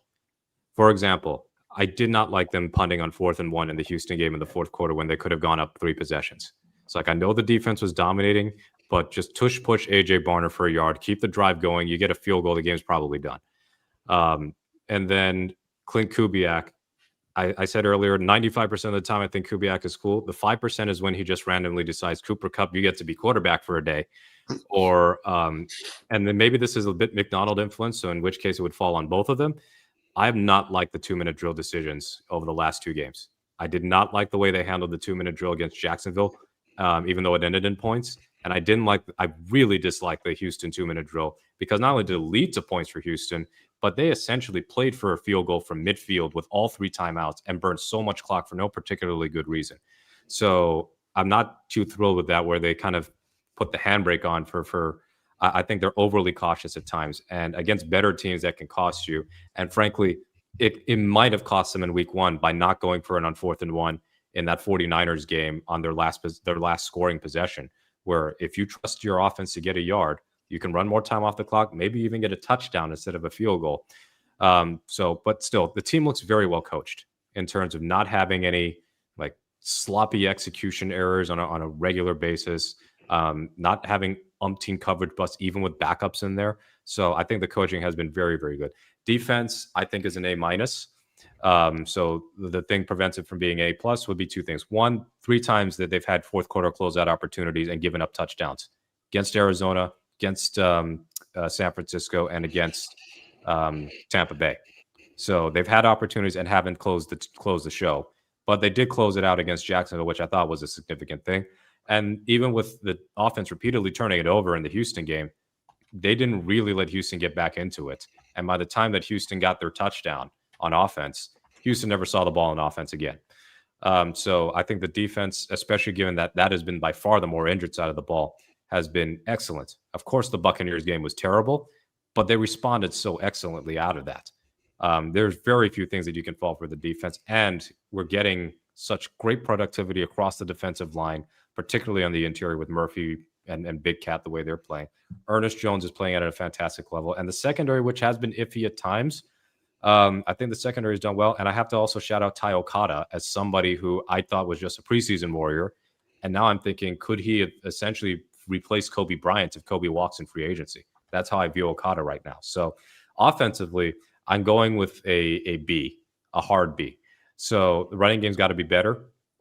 And the passing game, I think, needs to not be so heavily reliant on Jaxon Smith-Njigba. I got to see a little bit more from the non-JSN offense, and even a little bit more from how they operate in pure drop back, true pass set situations.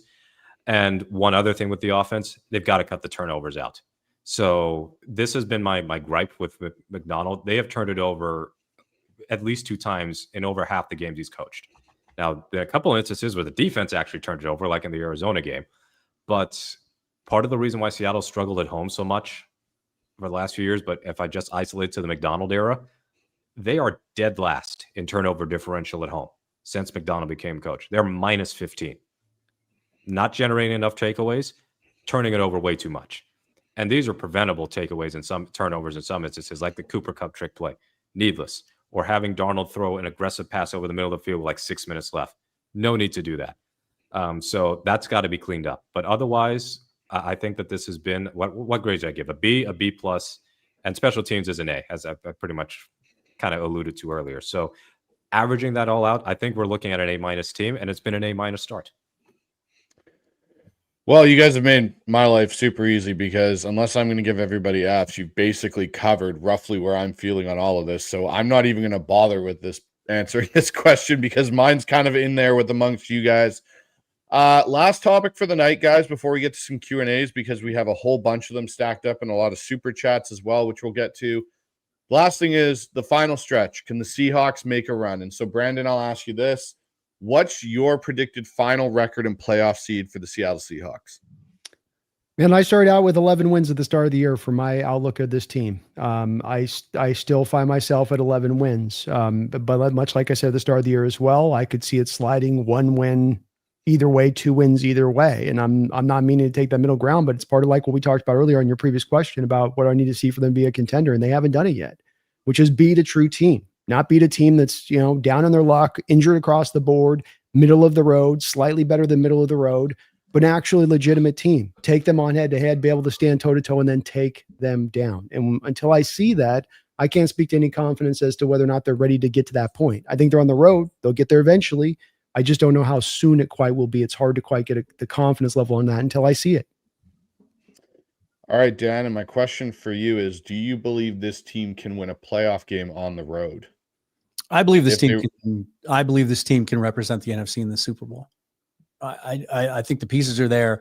I think they're getting better with each and every week. There's reasons to believe that they'll continue to get better. Getting some pieces back on defense doesn't hurt. And as long as you have a defense every week that goes out and has the ability to shut down good offenses and good quarterbacks, you have a chance to win. And this offense has then shown to be even better than one that has to rely on the defense. They can go out and win games on their own too. And I'll give you one other little nugget. And Mookie touched on the takeaway margin, or was it Brandon? Sorry, I'd like to give credit where credit's due. This is kind of a remarkable stat, right? But if you just look at this year alone and how good this team has been and how they're pressuring the quarterback, and they're third in the league with 8 interceptions, that usually means you're a team that takes the ball away at a pretty high rate.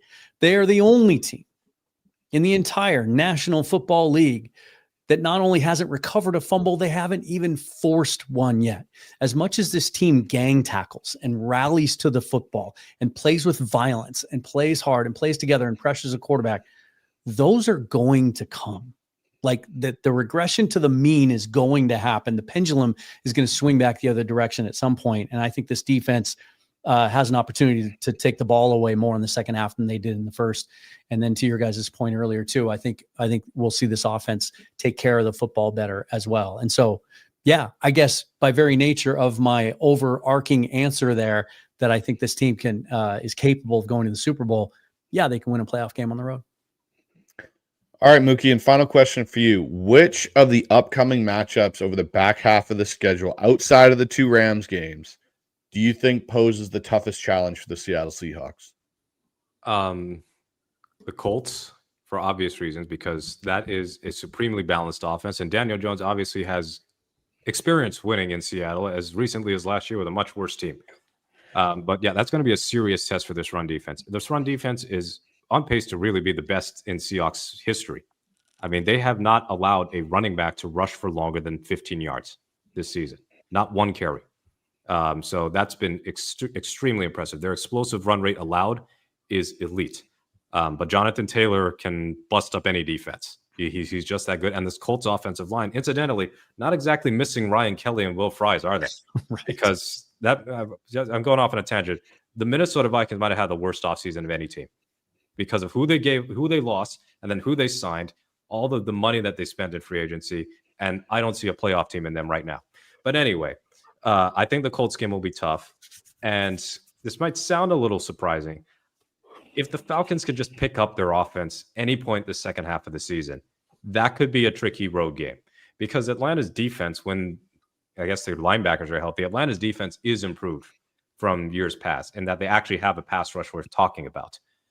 So Atlanta's, when Penix is healthy again, when they get some of their guys back like Drake London, you also got to deal with Bijan Robinson. So that could be one of those games where, yeah, it was an easy one last year, but this year it could be a tougher one. But that's pretty much what I see. I predicted 11-6, and I predicted a 5-2 record at the bye. But I see this as a potential 12-5 team now. I can bump them up by win. So I'm not quite at your 13-4 yet.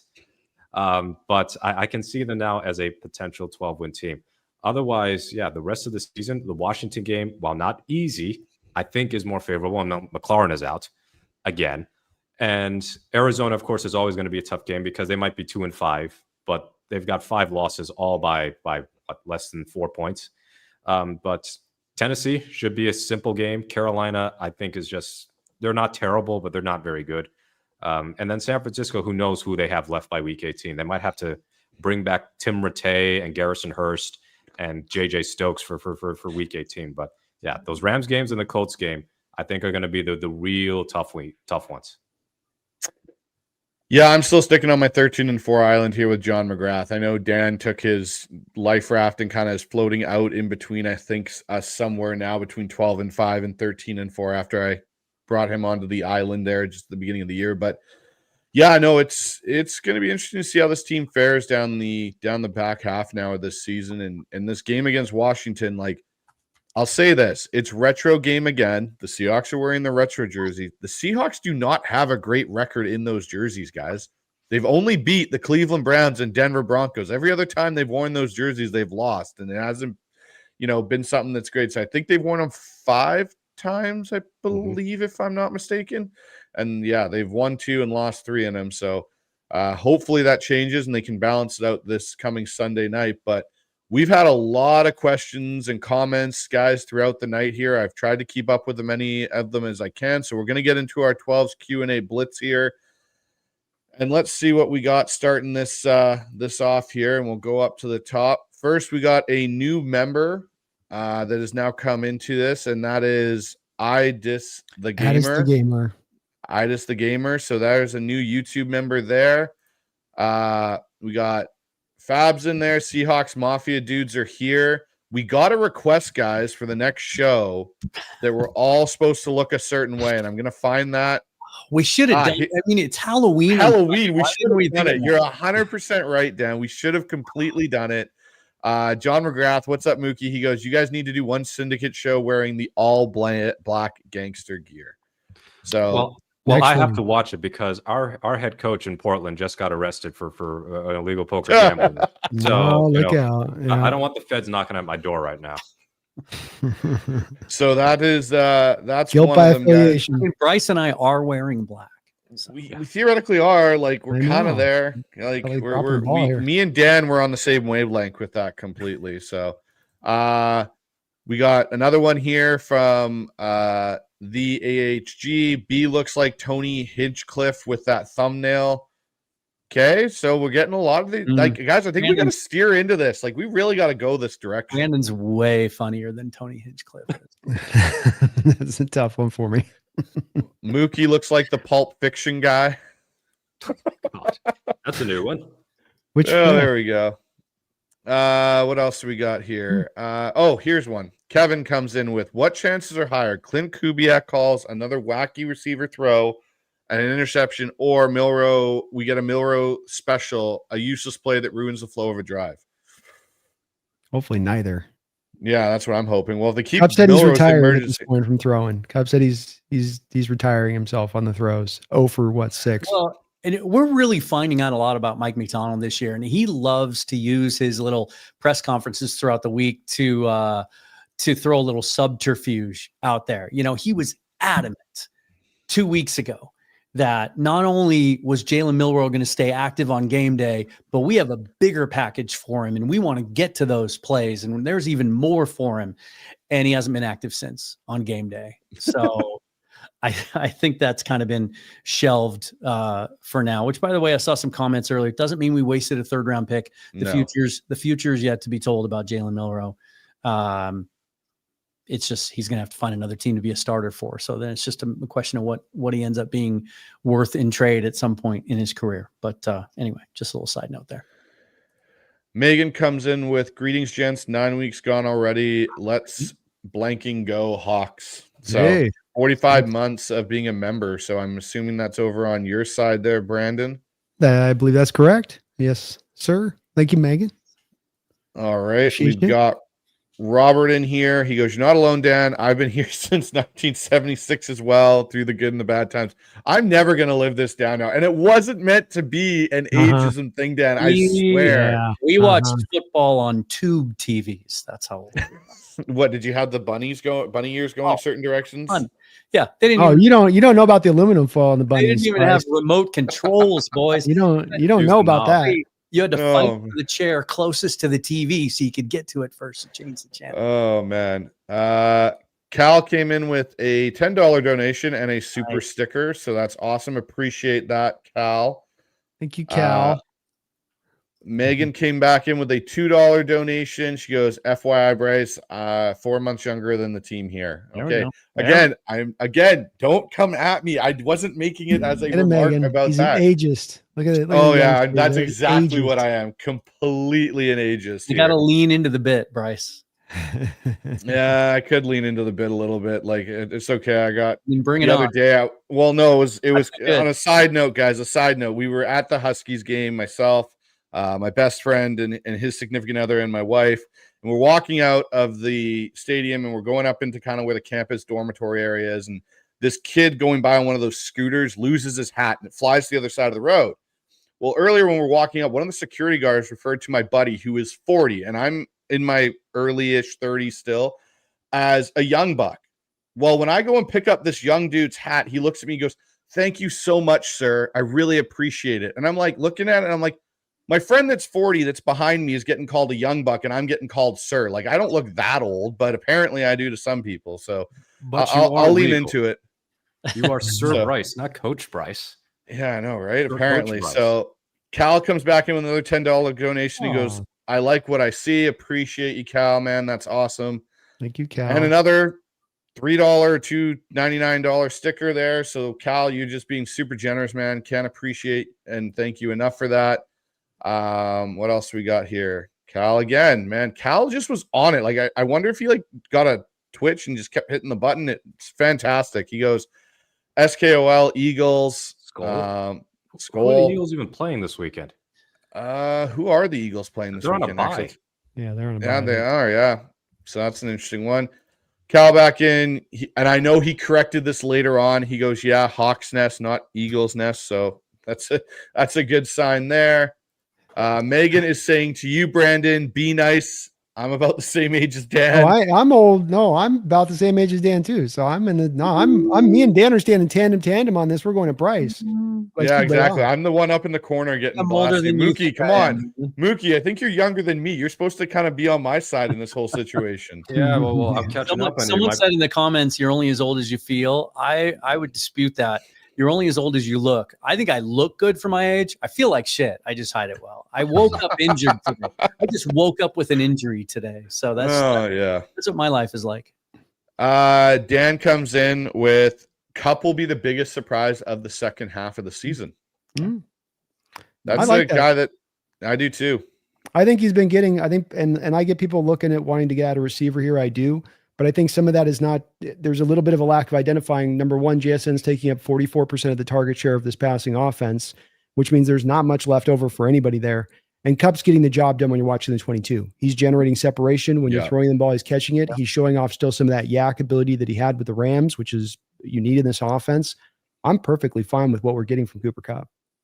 And the blocking aspect of Cooper Kupp too. Like his blocking has been so key on some of those runs that have been able to finally get to the outside and get up. It's Kupp making key blocks, whether it be the first level or even the second level. And I'm with you, Brandon. Like for what we are paying Cooper Kupp and what we are getting in return, in some respects, is better than what I potentially thought we might get in return. Yeah. Agreed. So we got Corey here. He goes, I can't wait to see the dime package with Eamon and Spoon. Seeing those two blitz is going to be fun. Though Mike McDonald was asked today about how he's going to work all these guys in together. And somebody brought up the concept of a dime package and McDonald kind of shot him down and said, well, typically teams that run a lot of dime aren't very good against the run. So I don't think we're going to see a lot of that. I think it's going to come down to the snap share and how he mixes and matches having those guys on the field. So it's an interesting point. Okay, go ahead, Brandon. Oh no, I didn't mean to. I agree with Dan on this. The team's not going to conceptually run dime. 4 wide receiver sets are almost out of the NFL completely. It's a tight end that's the 4th wide receiver if they're going to run it. To Dan's point about inability to defend the run, we're going to run 4 corners against 3 wide and a tight end. You don't probably want to do that. I think Witherspoon's going to the outside. I think that was the plan here all the way. Was Nick Eamon takes over the slot duties and Witherspoon goes to the outside. I think that's where you're going to see him probably 90% of the time as we move through the rest of this year. Just my prediction on it. Yeah, and then I think they'll pick their spots and they'll slide him in when you're not expecting it or whatever. We've seen a couple of times in the last couple of weeks. We saw it Monday and we saw it against the Cardinals where both corners blitz at the same time. One of them out wide. We've seen Job come. I can see that scenario. Yeah. So this is the thing for me as an offense coordinator, when I'm used to seeing dime packages and how they usually presented in some way or fashion, you really know who your one true linebacker is because he's usually in the box on his own. And to the point, you see the 4 wide look, everyone's kind of marked up over. And that's generally, they slide into the edge a little bit. What I think we may see isn't what most people would consider a dime package. It'll still be a 4-2-5 look, but they will pull Drake Thomas off and literally put Nick Eamon-Warry as the weak side linebacker and play that look. And that's where you might see Witherspoon occasionally slide in, like be a sub package. To me, that's not dime. That's still a base look. You've just substituted a player that equals that of your weak side linebacker. And Nick Eamon-Warry, given his size and athletic ability, can play in that spot where Drake Thomas is currently playing in certain sub packages where you might want to change things up and maybe get a matchup that way that you like with a blitz or whatever you want to do. But to your point, Brandon, I don't think you'll see a traditional dime set for the Seattle Seahawks. I also think it's possible Witherspoon blitzes less. Because honestly, his blitzes are not highly effective or haven't been highly effective the last year and change. He did get one on that double cap blitz in the Arizona game on that failed flea flicker. But I think I kind of want to see Witherspoon in coverage more and see him in Warrior down, have as many pass rushing opportunities as possible where he can get downhill. Agreed. So we got, I can't even pronounce that name. I'm not going to try. We got M. I'm just going to go with M. And he goes, what strikes me about this team is that it has no fluky wins, but both its losses are a little fluky, and that's a good sign. Yeah, no BS kind of win where, I mean, there was something a little bit fluky about the Pittsburgh touchdown that Holani scored, because you don't normally, even when a kick just goes like that, for it to die in the end zone, at the back of the end zone like that is incredible. But they dominated that game. In fact, honestly, they should have won by more if not for their own mistakes. But yes, their wins for the most part have looked very impressive, with some warts here and there. And their losses have been, could have been a play here, could have been a play there. Can't really say that about the wins where I think, man, Seattle got away with one, in terms of it could have easily been a loss, from a close win. Whereas the losses, I go, man, just one play here and there, and they could be 7-0. Totally different than the last couple of years where it's like, that's daylight robbery they just pulled off. Well, and I think the thing that really backs up your point there is this is when you get to the time of season, as I touched on earlier, where point differential becomes a much more consistent indicator of how good a team is. Seahawks right now are at a plus 57 at 5-2. The San Francisco 49ers are 5-3 with a minus 4 point differential. It's as that sample size grows, it lends itself to the narrative that like the 49ers have been a little more fortunate and have been winning closer games, whereas the Seahawks have been more convincing. All right. We got Feed Me More Seahawks coming in with a $2 donation. He goes, do we have a Thursday night football stream, Brandon? Oh, Brandon muted himself again. Oh, sorry, guys. I will be having a Thursday night stream. I don't know if it'll be the football one because I don't want to watch Baltimore and Miami. Really, that's an awful game. But definitely we'll probably have a members only stream that we can at least BS on. All right, Cal comes back in with another $2-ish donation. Can I send you a Venmo request, Brandon? Yes, Cal, you can send me a Venmo request for sure. It's down in my description section below. There is a link to my Venmo deal there. So I wanted to touch on that though. I tried to answer it in the comments because there was a little bit of misconception. I think there was a part of a thread there that was going on for a while. Some confusion because we stream this show back to all of our sites, even though we rotate who's hosting it, that where your money's going. And that's why we decided to do it this way and just kind of even it out. So when you send a super chat or a super sticker, it's the channel you send it on. That's where the money's going to go. And so just to clear that up for everybody. All right. We've got, I'd rather be flying an X-Wing, and this one's for you, Dan. He goes, I'm a bit confused about why there's so much smoke about trading for a wide receiver.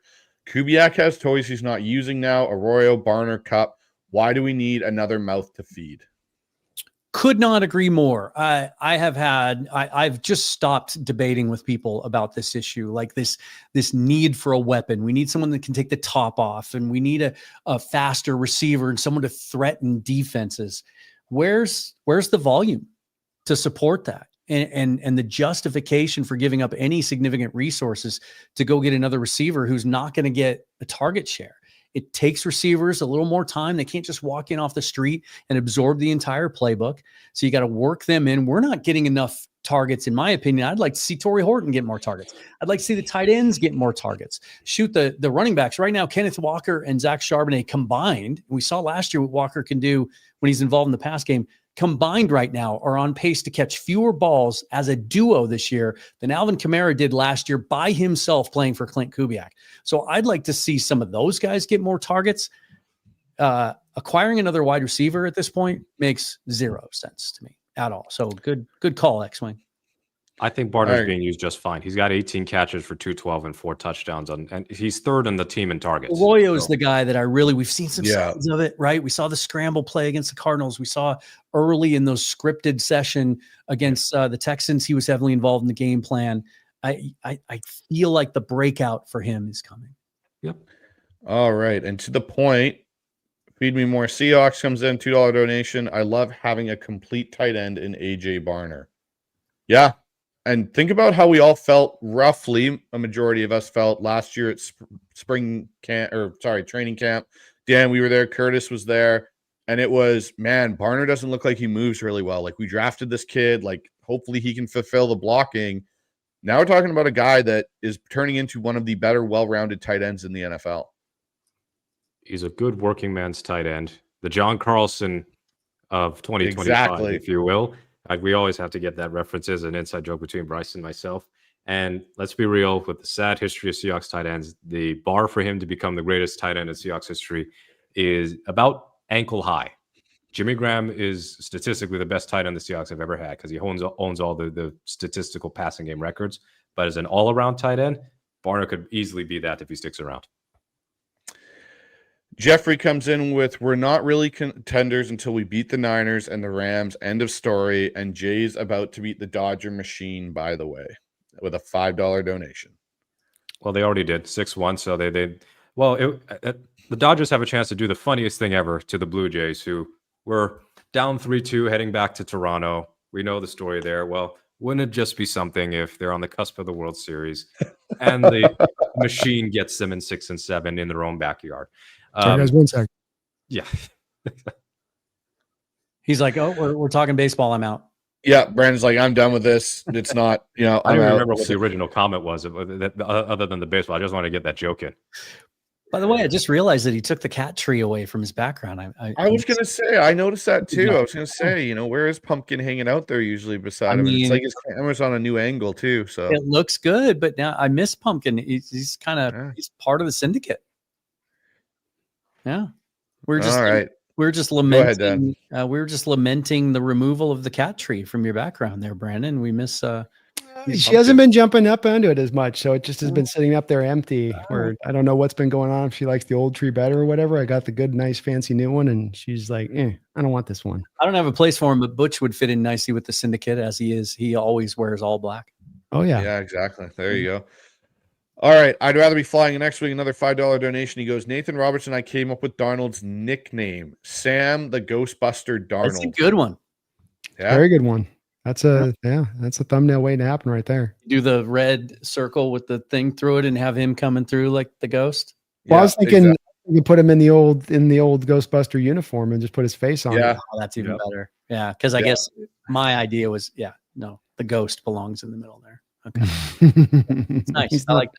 Which, by the way, I was driving through rural, just randomly a few weeks ago. We went and saw some family. I was driving through rural Ohio, and a car went driving by us on this country road, full on Ghostbuster station wagon, decked out, all the equipment on top, the whole thing. Don't know what the story was, but just not something you expect to see in Ohio.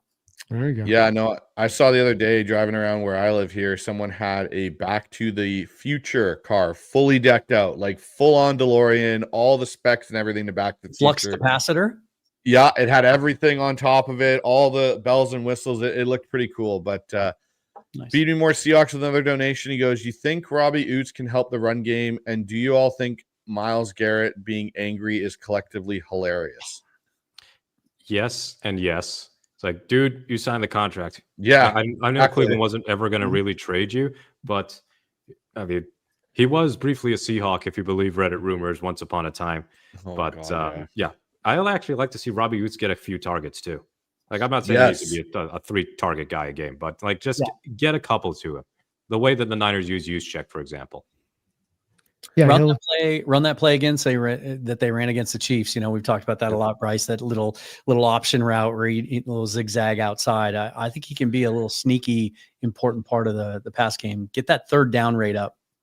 Yeah, no, their third down rate definitely needs to come out because I think they're currently sitting at 27th in the NFL in conversion rate right now, which is not a great stat to be sitting at third down wise. They tanked it in 2 weeks, but the red zone rate is still the red zone points per drive is 11th, which is huge improvement from seasons past. Yeah. Feed Me More Seahawks again, another $2 donation, guys. These donations are absolutely fantastic. Can't appreciate it enough from all of you that are contributing to each other's shows here. But I don't think we ever called DK or Doug a top 3 receiver in the NFL, is what I think Feed Me More Seahawks is going at. And I that 1 year Doug had in 2015 is the only year I think we could have potentially said Doug was a top 3 receiver that year in the NFL. Mm-hmm. And DK's had an actual second team All-Pro season, but probably he's never strayed anywhere close to top 5. And now that teams are playing 2 safeties back, in a way, 2020 hurt Russ and DK in different ways because of the way that defensive coverage has changed, because it hurt the way that they both like to play. DK's actually having a good season in Pittsburgh, but I don't think he's ever going to be a truly elite receiver.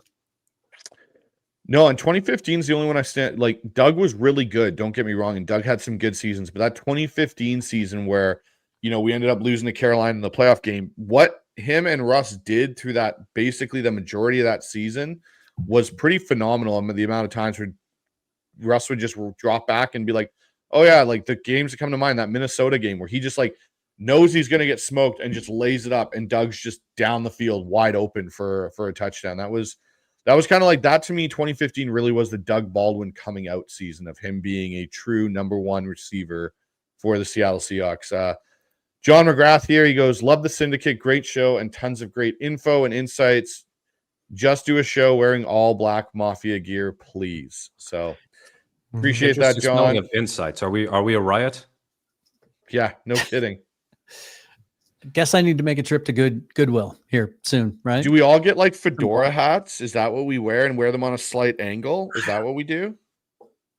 I don't know. I think you just go with what feels good. I think I might go with a newsboy.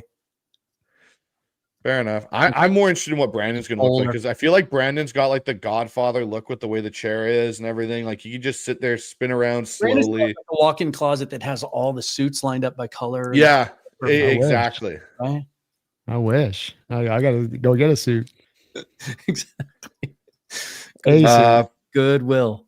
Another donation from Feed Me More Seahawks. JSN going 21 miles per hour was not on my bingo card. How about the vertical jump? I was a little bit surprised how easily he got up over the goalpost. Yeah. No, that was impressive. That was impressive. The thing for me about that too was most guys dunk it and then let go, but he just kind of stood there and hung with it for a bit. And it was that's really impressive that you got up that high with that vertical and then just kind of hung out there for a couple seconds. And then the funnier thing was the NFL goes and finds them, but they want to use that as their thumbnail for their highlight video for the first couple of days. Oh man. Max Bailey comes in with Tyrese Knight forced a fumble, but it was on our own guy. It is true. They did force a fumble in the Arizona game. It was just Tyrese Knight taking out Kobe Bryant. And Ernest Jones forced a fumble on CJ Stroud that if Drake Thomas had better hands, would have been a fumble return touchdown instead of having to repeat the down. And that craziness. Max, it's a good point, but it does not show up in the stat sheet. So, and also, didn't Boye Mafe have a strip sack too in that game against Houston, and it got called back as well? Yeah, because Ernest held. So Ernest was involved in both. That ended up not counting. Yep. See, Ernest just doesn't want the fumbles unless he's the one that's going to be the recipient of it. So, I'd rather be flying X-Wing. To Brandon here, he goes, can we give John Schneider a victory lap for not signing Will Fries? Yeah, I mean, it was certainly, I think the second you were going to be able to take a physical on a guy that missed so many games last year, that was, to me, made it understandable why you didn't go for him there. I think the fact that Anthony Bradford's performance still shows that those of us that said you need to do more on this offensive line than just say Gray Zabel, this offensive line, are being validated in that. Sundale is playing like a top, 32 center, and Bradford's playing like a bottom of the barrel right guard. So, I do come back to that, and especially those picks in that third round, and you go, could there have been a better path here on this one? So it didn't have to be necessarily free agency. I understood that there wasn't a lot of bodies out there you go get, but if that's the case, then all the much more reason you got to address it in the draft and address it majorly. What's fun about that, and Fries isn't playing terrible in Minnesota. That interior offensive line as a whole isn't much better than it was a year ago, and Kelly's hurt again. But I love playing with like alternate timeline scenarios and the time space continuum, and you just have to wonder if because if you remember the reporting that night, it was that it was gonna take overnight. The Seahawks were on the verge of signing him, and then we got some reporting after the fact that he came back. His camp came back to the Seahawks and said, "Here's what the Vikings have offered us. Will you match it?" And of course, they weren't willing to go 5 years and $81 million on a guy coming off a serious injury like that. But you have to wonder, or at least I do, because I'm a sicko, if they had signed Fries, 3 years, $51 million, more money than they would have ever paid an offensive lineman of any kind up until that point, would they still have drafted Zabel in the first round? Would they have leaned into that? And then you have to wonder, this is just me spitballing, would he have played center? Because there are some scouts and there are some analysts that thought that long-term that might be his actual better position. I just kind of play around with that scenario and wonder what that would look like. So it's interesting you said that, because it's made me think about this, potential of a trade for Cesar Ruiz down there in New Orleans. Is if you trade for him and he's on a deal still, so you're going to have him for more than just this season, I believe. 2 more years. Do you move him in the offseason to center and draft a right guard, or then do you turn and make right center now your draftable interior position to bring someone to compete with Sundell and Olu? Like, what? That's another, like, what do they do if they make that trade? Because he has the ability to play both. Yeah, and I thought there's some thought that he's better at center. That's what he played exclusively in college, and then he was converted, as a pro. Obviously nobody would know better than John Benton, Klint Kubiak, where they think his skills translate the most. I do think that you're smart to qualify it as in the offseason, because, it's been suggested to me that, hey, you go get Ruiz, you put him at center, then you move Sundell over to right guard. As well as a unit as this offensive line is playing, and as much as continuity has been an issue for so long, I don't want to change 2 spots out.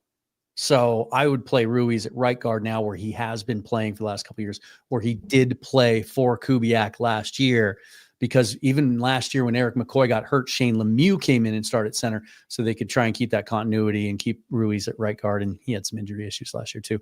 That's what I would do for now. But I think the way this coaching staff thinks and operates, and we've seen it, and how they like to cross-train guys, I think in the offseason, they would give him a chance to compete at center and then figure it out from there. Mm-hmm.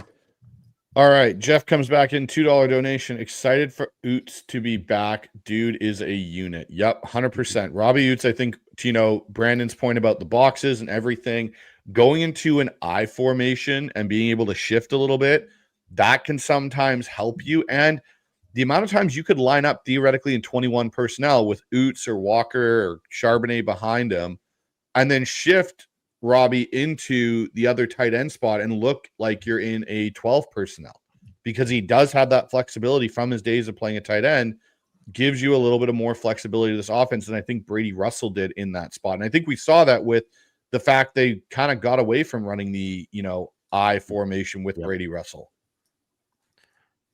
There's just a strength factor that Oots has that Russell just doesn't have. Yep, he's going to be a much more improvement over the top of it. We'll see with the stack box thing. I think still going to affect some of this, but he's definitely a big time upgrade as a fullback there. Yeah. Megan comes back, was at the Sydney casino a few weeks ago and was asked for my ideas. The guard thought I was in my 20s. I'm 49 in 5 weeks, and that was a $5 donation. Well, there Megan. you go. Appreciate Thank you so much. That's a compliment. See what you've done, Bryce. See what you've done. I didn't intend for it to turn into this. This is now going to have to be retitled the Seahawks Syndicate Age is Just a Number Show. The AARP may be contacting you. You went out the gate, man, I wasn't trying to. I was trying to pay Dan a compliment by the fact he has so much history with this team, but now everyone's taking it in the complete. Megan comes back with a $2 donation, and it goes, not going to happen, Mookie. Let's go Blue Jays. Yeah, careful where you say that around these here parts. The city is still probably reeling. So I'm not a Blue Jays fan. I live in Canada. I will never cheer for the Toronto Blue Jays. Here we go. Megan back in with another $5 donation. Bryce, my avatar is Marty McFly when I saw Back to the Future and the musical in Sydney a month ago, and I sat in a DeLorean. Well, there you go. And that, again, cult classic movies. Back to the Future is a fantastic one. Well, guys, that kind of like wraps up a lot of those, chats that we had. So I think we're going to get out of here. It's been 2 hours and 15 minutes on this. It's been a pretty long Seahawks Syndicate. So what I'll do before that, guys, and we'll go counterclockwise. So we'll start with Dan on this one. Dan, what do you got going on over at Seahawks Forever? I know you mentioned the Stacey Ross show, but what else you got coming out between now and the game on Sunday? Yeah, just put that show up. And then tomorrow, Rob Guerrero and I will do the NFC West mixtape and kind of do a first half look back on the whole division. Corbin Smith's joining me tomorrow. We're going to talk a lot about his what he's hearing about the trade deadline. And then just want to point people over to my Patreon page because that's the umbrella now under which everything lives. My Seahawks content, my Mariners content, anything else I might do. You get everything, audio, video, Substack, Discord. And then we're doing something that we're calling the Bracket of Boom, where every month the viewers will be able to choose a topic that I do a video on, do it in tournament form as we go throughout the month. So check that out. That link will be down below, or you can check it out on my page. Sounds great. And Dan, I always check out all your content that comes out because you get some fantastic guests over there on the Seahawks Forever. Brandon, what do you got going on over there, man, at the Hawks Nest? Looking forward to your live stream coming up on Sunday to watch that while I watch the game. Appreciate you for doing that, man. It was good having you on the other night doing the play-by-play. And we got B&B show tomorrow, 12 o'clock Pacific Standard Time. And then coming back on Sunday, we'll be back with the live play-by-play on the game. Mookie, what do you got going over at Field Goals? I know it's bye week's always a fun time to get a bunch of different articles going on. So what do you got going on over there? Yeah, I'll do my kind of a preview of the second half of the season and things that they need to work on or things that have been great up to this point. So those might probably be two separate articles. We'll have a preview column from Alexandre Castro, our big film analyst. And also I'll be doing something with you on Sunday morning. We're going to have a little show ahead of the Commanders game. And then, of course, we'll have our usual game day coverage over at Field Goals throughout Sunday night and into Monday. So hopefully it's a normal Seahawks primetime game, which is to say absolutely insane, but usually ends in a Seahawks win. Mm-hmm. Hopefully it won't turn out like this. Oh man, what a weird game. It won't be that's such a good sound clip there, Dan. I forgot about it, or I would have used it when I was talking about the Tampa Bay game earlier. Well, see, and I'm just hoping we don't go into this game and then we come out of it and then we're thinking about them as contenders and we're saying, no, not this time. It's totally made up. Pure fiction. It's fiction. It's fiction. Total fabrication. Oh man, I gotta get one of those things you and Dan both have there, Brandon, that you can play those clips with. I got to get myself one of those. It's one of the things I don't have yet over on the Hawk side. But over on the Hawk side, guys, just released a video with an interview with Greg Bell. Fantastic insight there from Greg on what's going on inside that locker room. Did an earlier one this week with Corbin Smith, another good one. And then I have Jeff Simmons' show that I did with him from earlier this week coming out tomorrow. So keep your eyes out for that. And then me and Mookie will be doing a live preview show 11 a.m. Pacific time on Sunday to get you guys ready for that Sunday night matchup with the Washington Commanders. So, guys, other than that, I guess this will wrap it up. We've got one more donation that just popped in here, and I'll put that up on the screen for Dylan. He goes, appreciate all you guys putting in the hard work. Thank you, Dylan, for that. Appreciate you tuning into the show and everyone else. We had 1,100 people watch the show tonight, guys, so that's amazing for everyone that tuned in. Went a bit long, but always enjoy these every month that we do these, guys. So I guess it'll be end of November the next time we all kind of get back together. So let's try and close this out with a Go Hawks, and we're going to do it on 1, 2, 3. I believe that we can do this. We've had a bye week of prep, guys. We got to be able to nail this. So, okay, here we go. And it's after 3, just to specify. 1, 2, 3. Go Hawks.